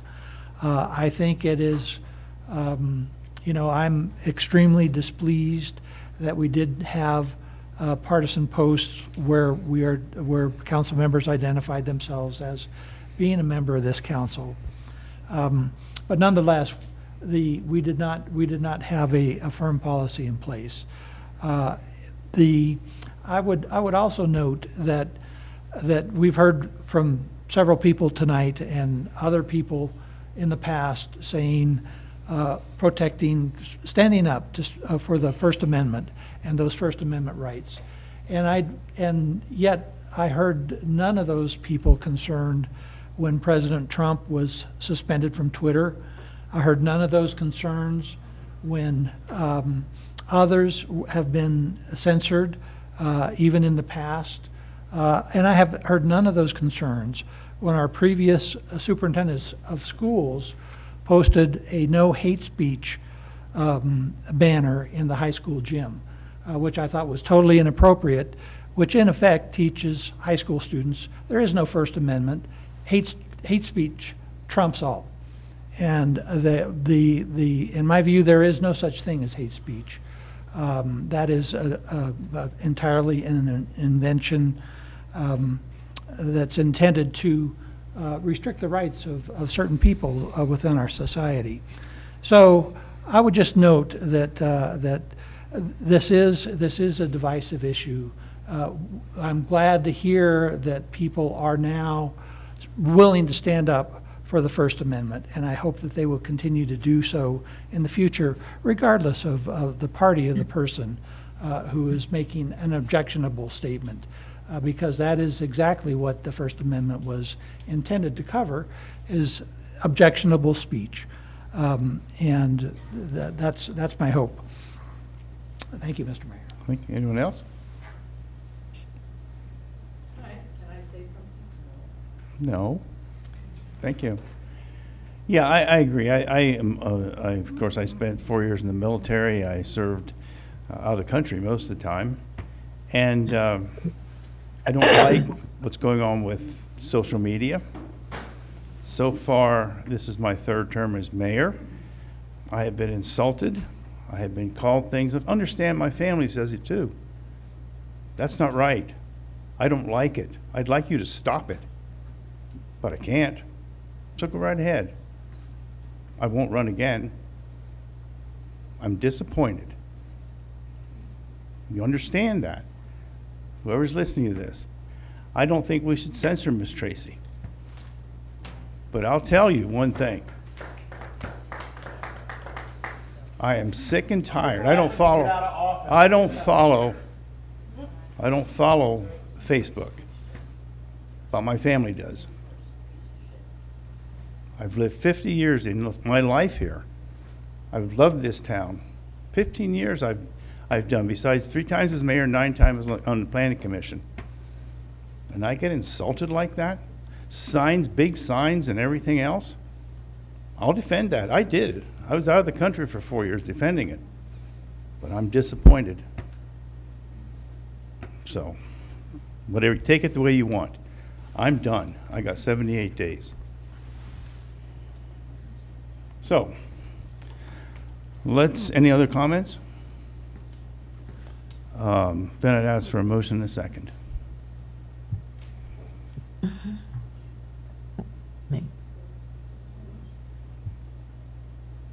Apparently it's going to die for lack of motion. Okay? Thank you. You know, and quite frankly, I agree. I don't appreciate the applause and everything in council. You can do that if you like, but I don't appreciate it. So let's move on. Introduction and adoption, Resolution 12, Series 2025, entitled Dissolving the Red Canyon Park Trail Committee. Amy. Thanks so much. If the city administrator doesn't mind. Be my guest. I just saw that the staff liaison, I don't think Rex is in the audience, and since I had the pleasure of chairing this particular committee, I just wanted to take a moment to thank the citizens who volunteered their time. Oh, I'm sorry, Leo, did you have a presentation? Okay.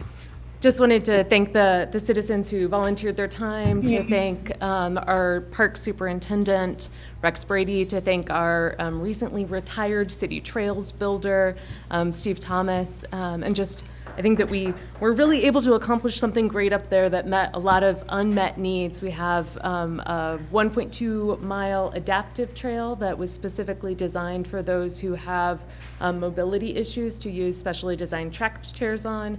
We have about a 4-mile loop that is specifically designed for all non-motorized uses, with a particular emphasis on our equestrian users. At the very beginning of this process, we were able to work closely with Red Canyon Stables and the Like Ranches to ensure that we had good equestrian access that doesn't cause further erosion and further damage. So really our hope with this particular committee and with this project was to limit the use of social trails, limit the damage that can be done up at Red Canyon by not having dedicated trails that had been thoughtfully and carefully mapped out. Those now exist, and all reports that I've been hearing from folks who have gone to check them out is that they are very well designed and a wonderful addition to our community. So I neglected, unfortunately, to invite the members of the Red Canyon Trails Committee here this evening. So if it's all right with the mayor, I will invite them to come on November 3rd, because I would love for them to get a photo with council and for them to be formally recognized. Let's do that. Awesome. Great. Thank you. Ryan, did you have anything to comment on this? Or? This is, echo everything that she just said. This is the formal dissolution of that group as their mission has been accomplished. And they will still be recognized at our board recognition this year. This year. Okay. I'd like to make a motion Go ahead. to approve Resolution 12, Series of 2025. Second. Second, Nate. Any discussion on that motion? Would you call the roll, please? Councilmember Maloney? Aye. Schmisher? Aye. Stein? Aye. Worthington? Aye. Mayor Pro Tem Hamrick? Aye. Thank you all.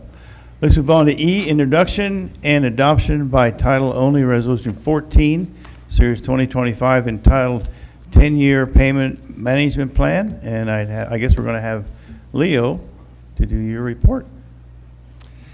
Thank you, Mayor. Thank you, Council.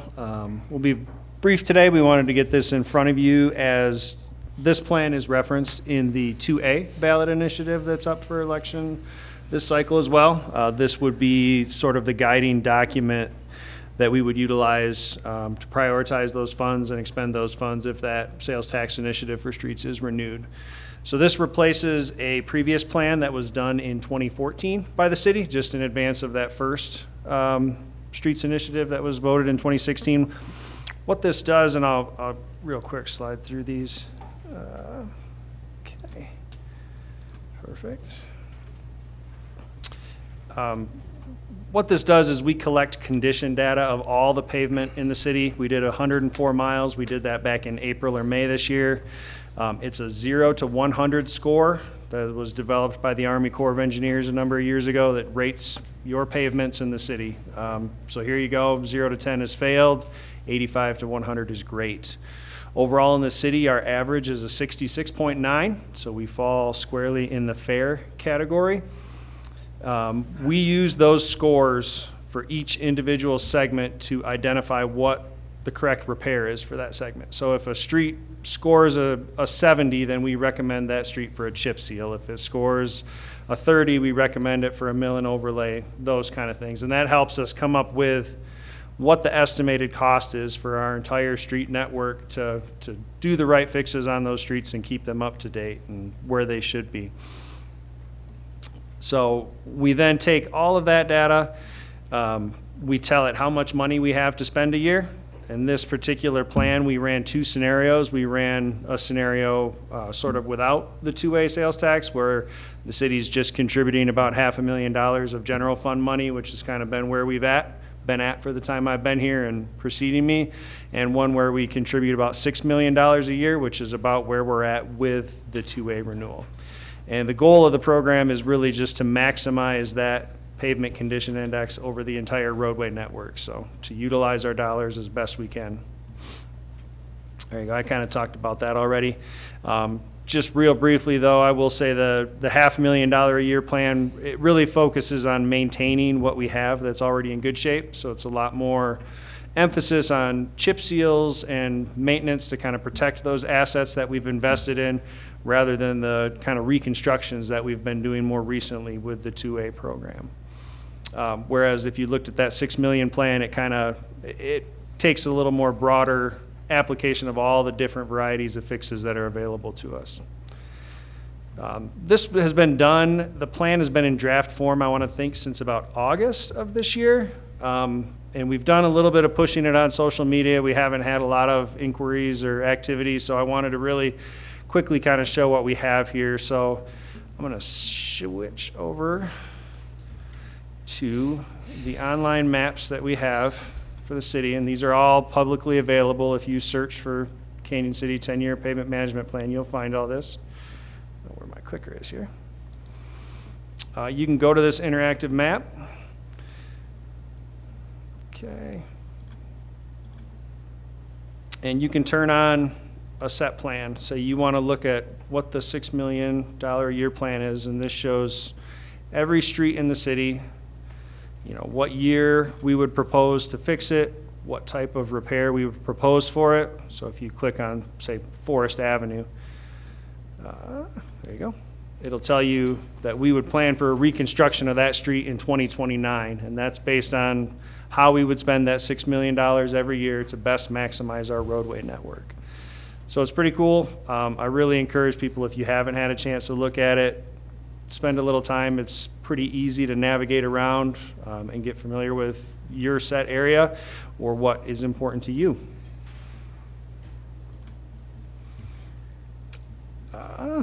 So here, just color-coded by years back in the presentation.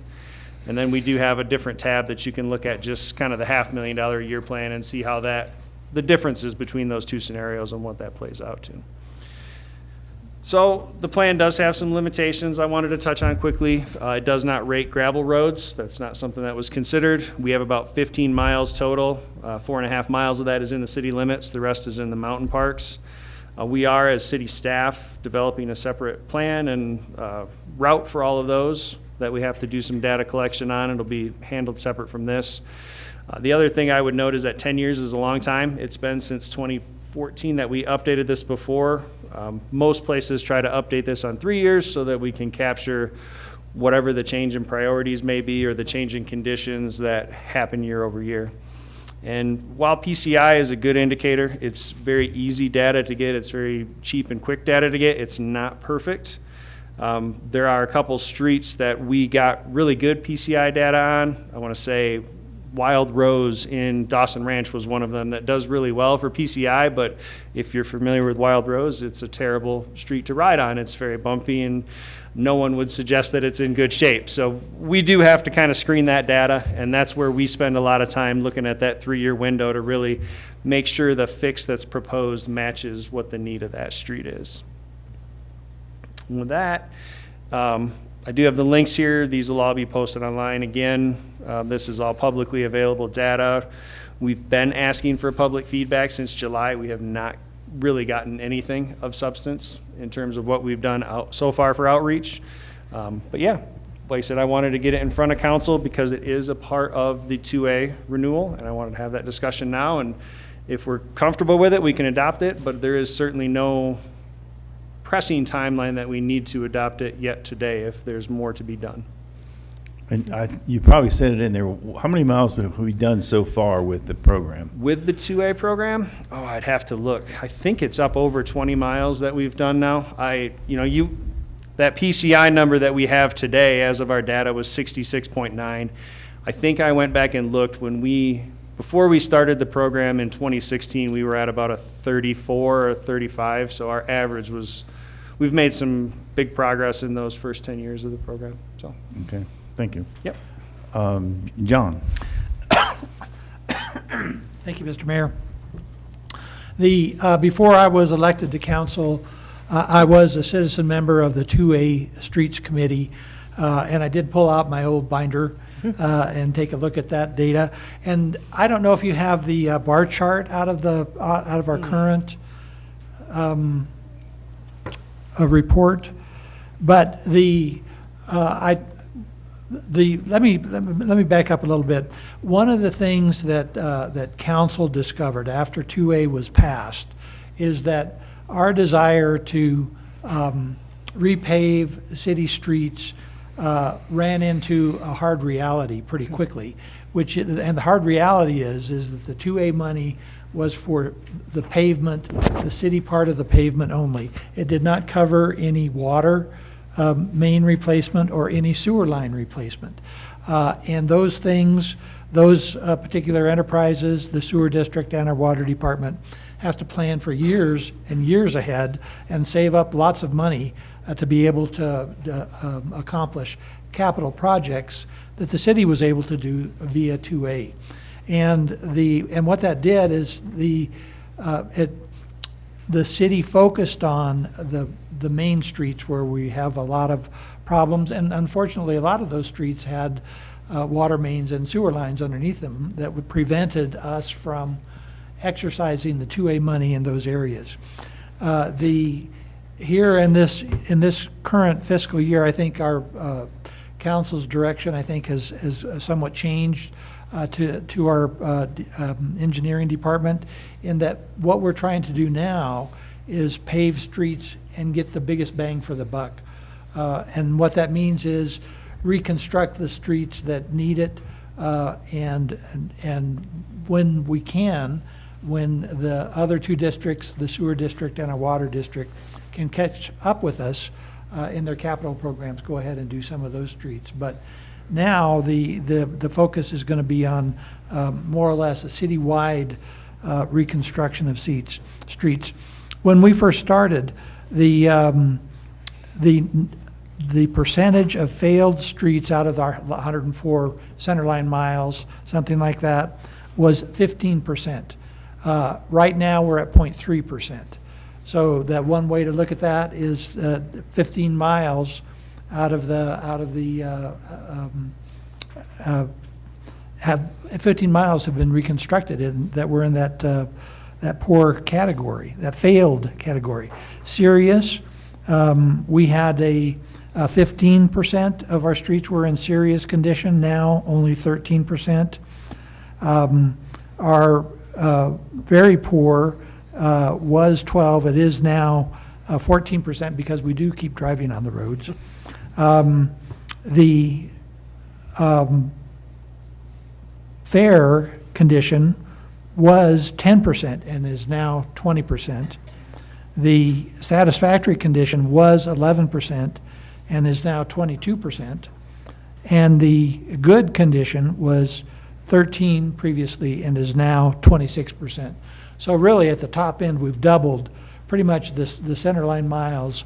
And that's one way to look at it, although perhaps we have a different metric there, but that's quite a few miles of streets that have been bumped from one category to another.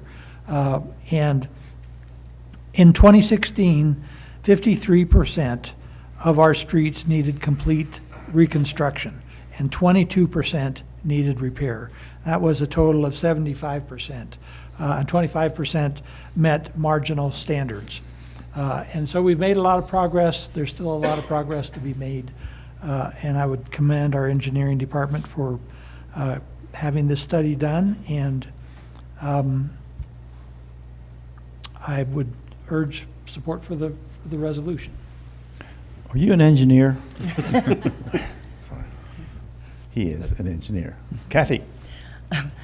I think John stated it much more in an engineering perspective than I was. I was just going to have Leo perhaps explain again why some of the major streets that needed to be repaired haven't been, and that is because of the underground infrastructure that needs to be repaired so badly. And we are trying to utilize our money in the most efficient way that we can. So unfortunately, we're driving much slower over those same roads because we are waiting to be able to do the correct full-time job when available, so that we don't go back in, put good money down, and then have to do good money all over again. So I think that was a good explanation of trying to do that. Thank you, Kathy. Amy? Thanks. Just a couple of questions, Director Evans.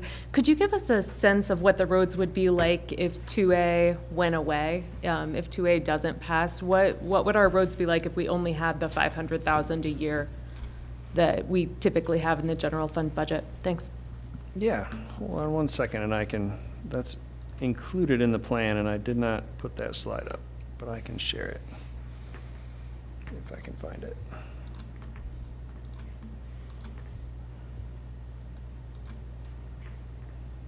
All right, so this is the full report. It's only 27 pages long.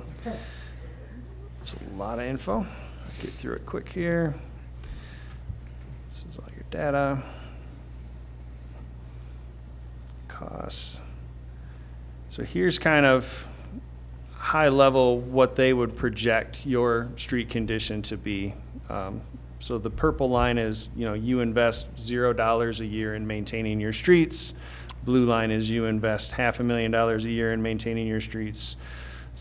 Green line is the $6 million a year. So $6 million a year does a pretty good job of maintaining our overall PCI. And the thing I will say about that is we've got good chunk of roads that are in really good shape that have been rebuilt in the last 10 years, and we've got a big chunk of roads that are in really terrible shape that probably haven't been touched for a long time. So the average is those streets that have been built over the 10 years are going to slowly degrade, but we'll bring those other ones up. So we'll hopefully end up with a better balance and spread, and not a big pile here and a big pile here, and nothing in the middle that's in fair condition, which is kind of a little bit of where we're sitting now. Thank you. That's really helpful, the way that you just put that, because hearing that the $6 million a year will mean that we are essentially the same as where we are right now is one way to look at it. But as you just said, the overall average may be the same as where we are right now, but that's because some of the better streets that we've just redone have started to degrade, and we've been able to increase some of those that are currently in poor condition up to good condition or fair condition. Is that an accurate? Yeah, that's accurate, I would say. I would say too, if you look at that plan from 2014, the models tend to be pretty aggressive on the regression schedule and anticipate that roads deteriorate faster than what they do in our rather favorable climate here. So we tend to do a little better. I think if you looked at that plan, they did not envision that within 10 years we would be at an overall 67%. So we've done better than what the last plan projected, and hopefully could do the same again if given the opportunity. That's great to hear. Could I ask, just following up on Councilwoman Worthington's point about streets that are soon to be replaced because we now do have money in the Water Enterprise Fund, does that include North 9th? It does. We have one project on North 9th out for bid right now, which is from Meadows to Washington. So the area up by Canyon Exploratory School is out for bid. We will open bids on Wednesday and plan to bring a recommendation of award to the next council meeting in November. And then the southern portion of 9th Street, kind of from Washington Elementary up to Meadows Avenue, will be posted for bid hopefully by the end of this week. And then we'd like to bring that for recommendation of award at the first meeting in December. And then we do also have College Avenue from 9th to 15th. Designed and ready, kind of waiting to see what happens with the rec district pool and all that, but that is ready and will go to bid hopefully this spring and start construction when school lets out this summer. So, thank you so much. That's really great to hear. One more question, if I may. It's wonderful as well to hear that you are planning to do kind of a staff-led initiative to look at the gravel roads, the 15 miles of gravel road that we have, particularly those that are actually within city limits.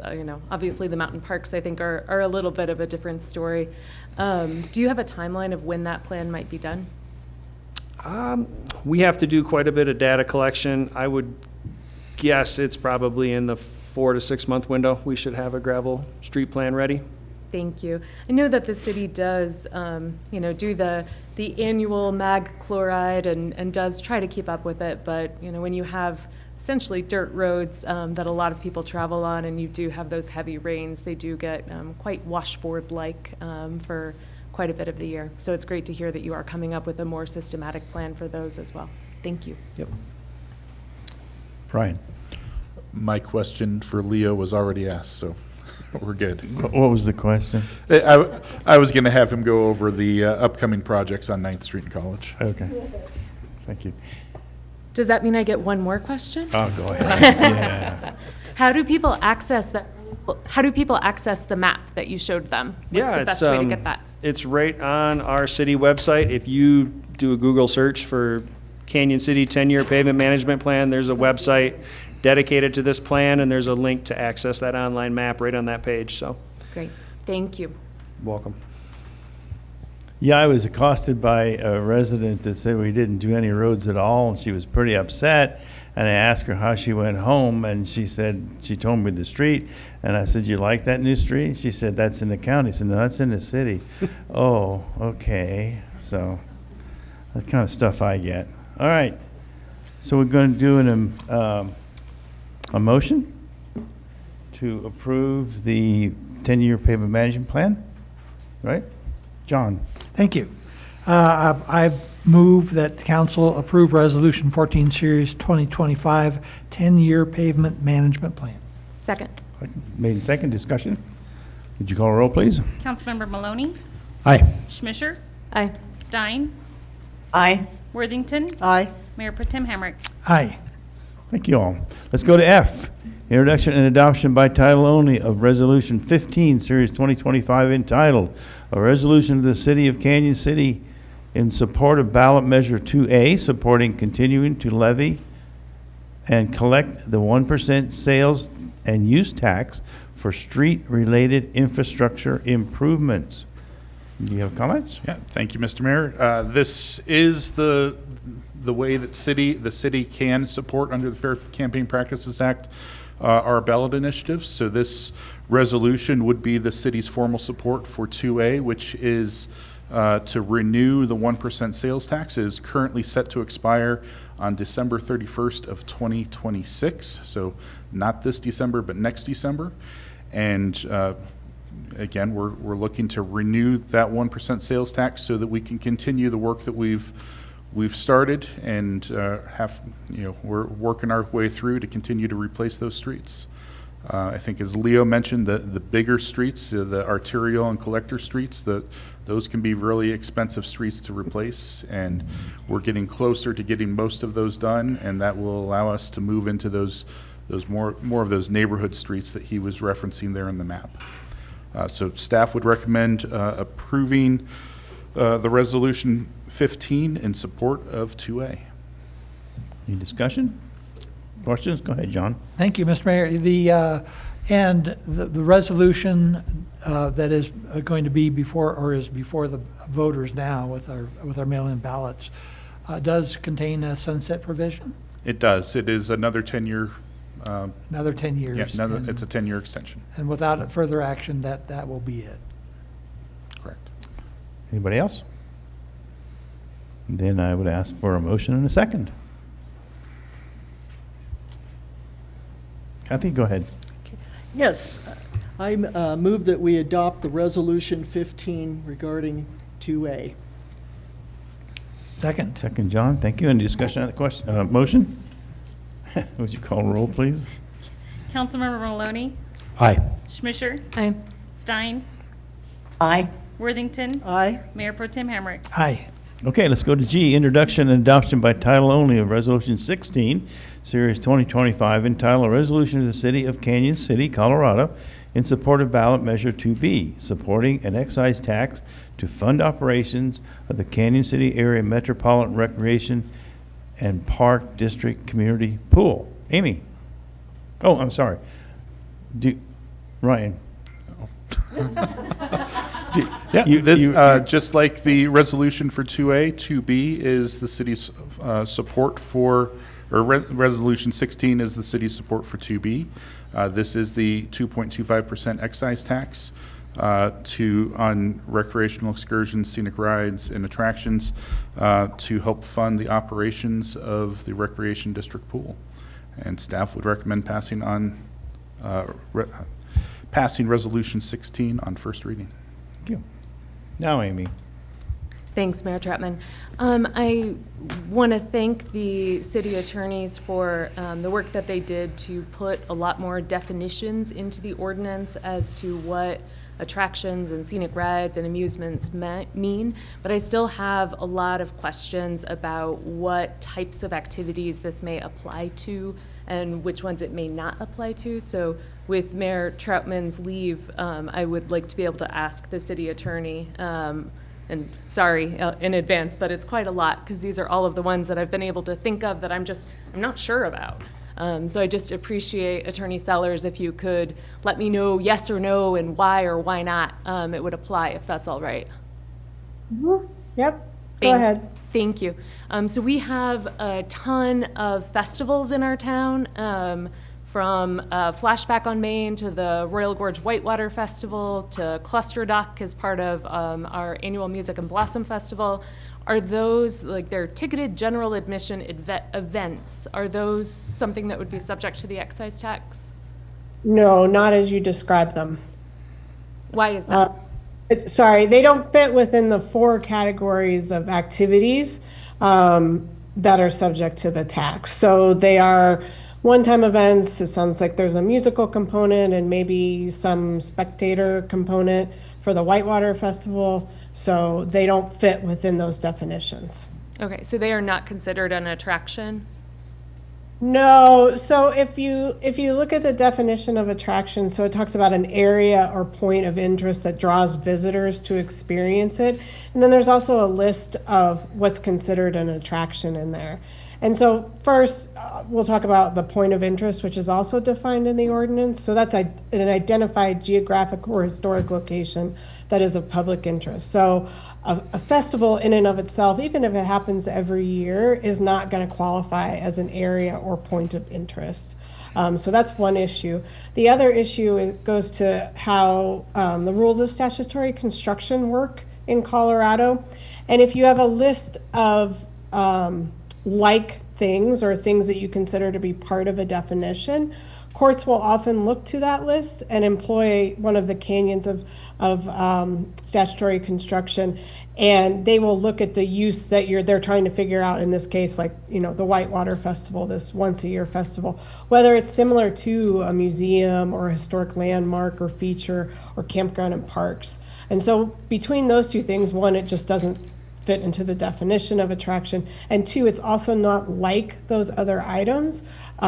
So that's why, from a legal perspective, my interpretation is that it does not intend to include those types of festivals that you've described. Okay.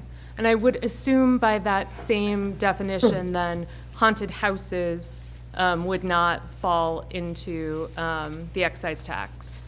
That's correct. They would not. Okay. And then also by that same definition, ticketed events at the high school, whether it's a football game or a musical, they also would not fall into that. Correct. Okay. And movie theaters, plays, those kinds of things would not fall within attraction. Okay. If there is a general admission event that's free, but then people have to purchase I think we just had Oktoberfest, or we have the Harvest Fest every year, so people have to purchase a ticket for beer or wine. Does that fall into this?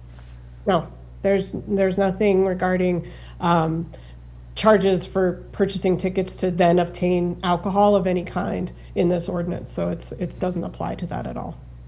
Okay.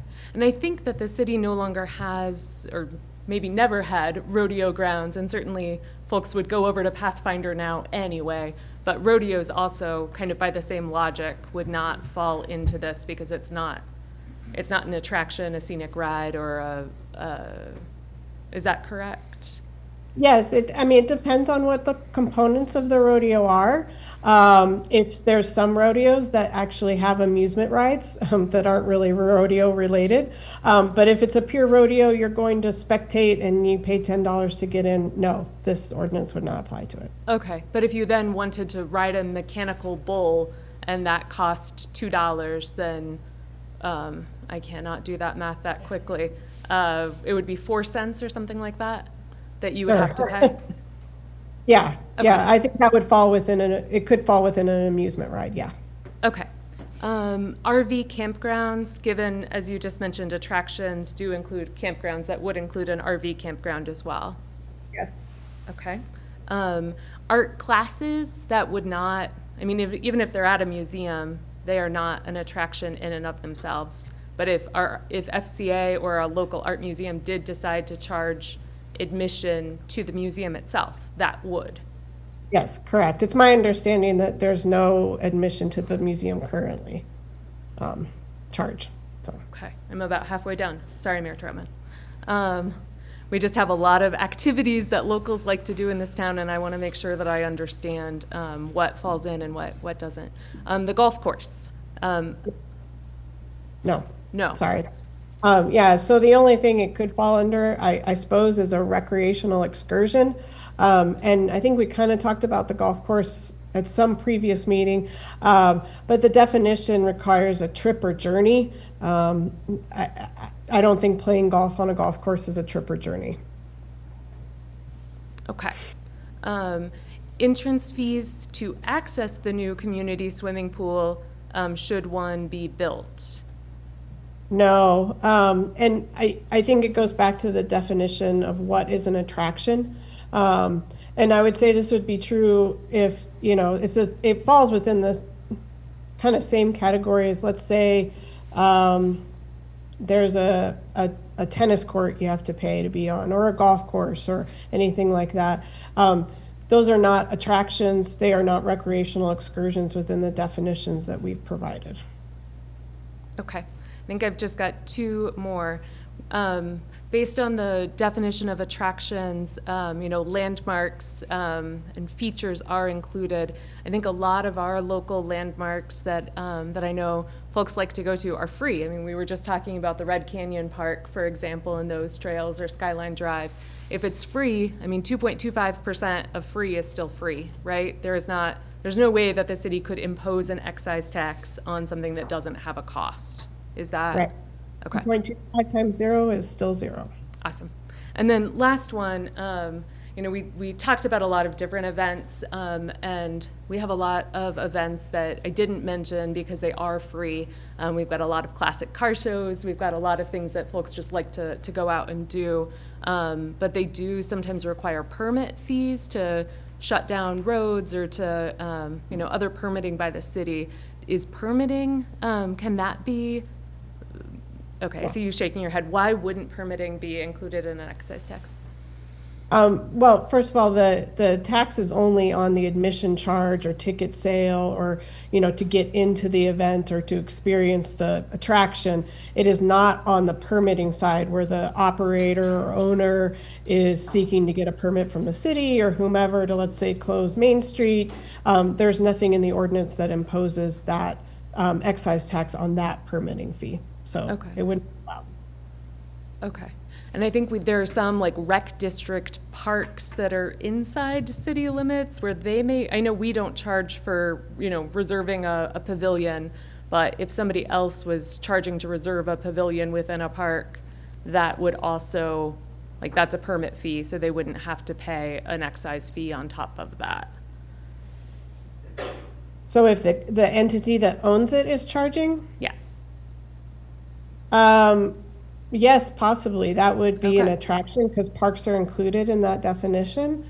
So I guess there's a difference between someone wanting to do the event, where if a charge was made to enter that event, seeking permitting. No, I'm sorry. They're the rec district, I think, charges $25 if you want to reserve a pavilion for your kid's birthday party.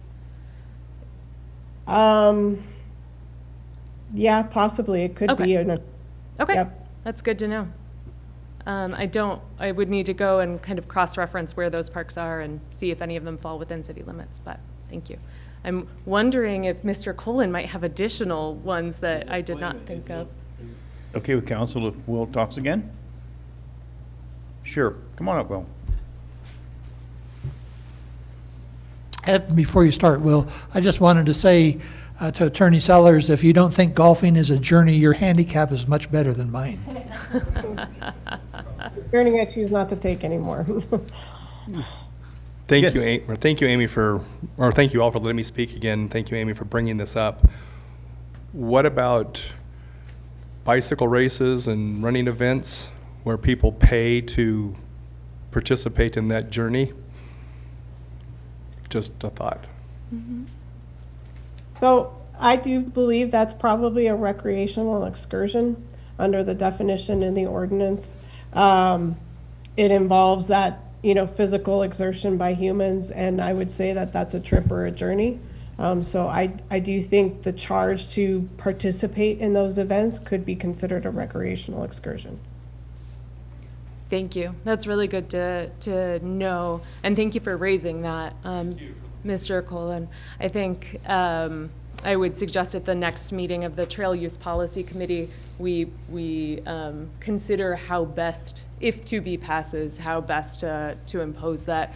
Currently, for-profit events that occur on city-owned trails, the city receives 5% of their admission. So to your point earlier, whether that 2.25 should be taken out of the 5% or if it should be another fee that's tacked on top for the for-profit. And obviously, it'll be something that we need to flag for, I think, Fremont Adventure Recreation and Starpoint are the two local nonprofits that immediately come to mind that run races on local trails, but we'll need to make sure that we're informing them as well. Thank you, Will. Any other questions or comments? None? Then I ask for a motion and a second. Your button, did you have a comment? Yes, I actually wanted to propose an amendment to the resolution. Okay. I would like to propose that we add one additional whereas, because I think it's really important that we be very clear. Particularly if another agenda item passes tonight, there may be additional funds in this pot of money that more than what the rec district actually needs. So I think it's important that we be very, very clear about what would happen with those funds. And I did have the pleasure of having Attorney Sellers take a look at this beforehand, so that I'm proposing it with the attorney's review. But it states, whereas if the excise tax does generate additional funds beyond what is needed for pool operations, the city will follow the city's established, standardized, transparent, public budgetary process conforming to the city's charter and state law to determine how any such funds would be used. This process to determine how any such funds would be used. Excess excise funds would be held in a separate account and may enable the city to begin saving funds for the replacement of the pool if that is what is determined through the public budgetary process. You would want that amended on G or on H? I want that amended on the resolution supporting 2B. So that would be an additional whereas. It would be an additional whereas. Oh, okay, got it, all right. We can do that. I don't know if anyone has any concerns or questions about that. No, I don't. It was I don't get a vote okayed, either. it was okayed by the attorneys. Reviewed by the attorney. I reviewed it, yes, and offered some tweaks to the language, but it's up to council whether or not to add it. I believe that I incorporated your tweaks. Is that correct, Attorney Sellers? Okay, thank you. So essentially. So you'll be making a motion to add your whereas. Second. What, I can't make the, no, someone else, make the motion. I'd like to make There a you go. motion There that you we go. approve resolution number 16, series of 2025, with the additional whereas, as I just read. Second. Made and seconded. Any comments on that or questions? Or would you call a roll, please? Councilmember Maloney? Aye. Schmisher? Stein? Aye. Worthington? Aye. Mayor Pro Tem Hamrick? Aye. Okay, let's move on to H. Introduction and first reading by title only of Ordinance 17, Series 2025, entitled, An Ordinance of the City of Canyon City amending Title 3 of the Canyon City Municipal Code concerning imposition of a surcharge on amusement rides, attractions, and recreational excursions on land owned by the city. Do you want to comment, Mr. Administrator? Thank you, Mr. Mayor. This is an extraterritorial fee for city mountain parks. Ordinance 17 is a companion ordinance to Ordinance 14, the excise tax ordinance. This ordinance will impose a 2.25% surcharge for all fees, charges, and ticket sales for amusement or scenic rides, attractions, and recreational excursions located, operated, or commenced on city-owned land in unincorporated Fremont County. Fees, charges, and ticket sales shall include admissions or entrance fees, other charges, and fares. This ordinance ensures that the Royal Gorge Bridge operator is playing by the same rules that operators under the excise tax are playing by. The language is in the ordinance mirrors the language in the excise tax. It is also contingent upon ballot measure 2B passing.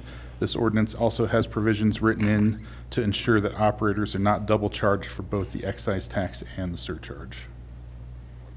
Okay, any questions?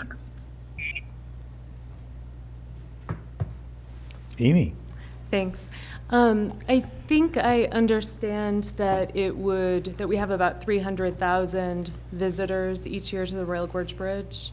So it would raise at least I mean, $270,000 if we just looked at the admission and the number of visitors without even taking into account the rides. Is that correct? Yeah, it sounds roughly about right. Okay.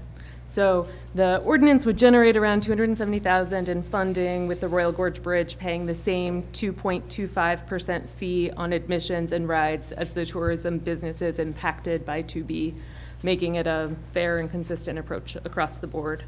Is that the city's intent? It is. It would apply the same rules for the excise tax to the city-owned mountain parks. Thank you. Any other questions, Administrator? Okay, then I'd ask for a motion and a second. Kathy? I move that we pass ordinance 17 on first reading. I'll second. Second, Jerry, thank you. Any discussion on that motion? Would you call a roll, please? Councilmember Maloney? Schmisher? Aye. Stein? Aye. Worthington? Aye. Mayor Pro Tem Hamrick? Aye. Okay, then number 12 is executive session. I am asking for a motion to go into an executive session. And I will make that motion, Mr. Go Mayor. ahead. I move that City Council enter into executive sessions for the following purposes.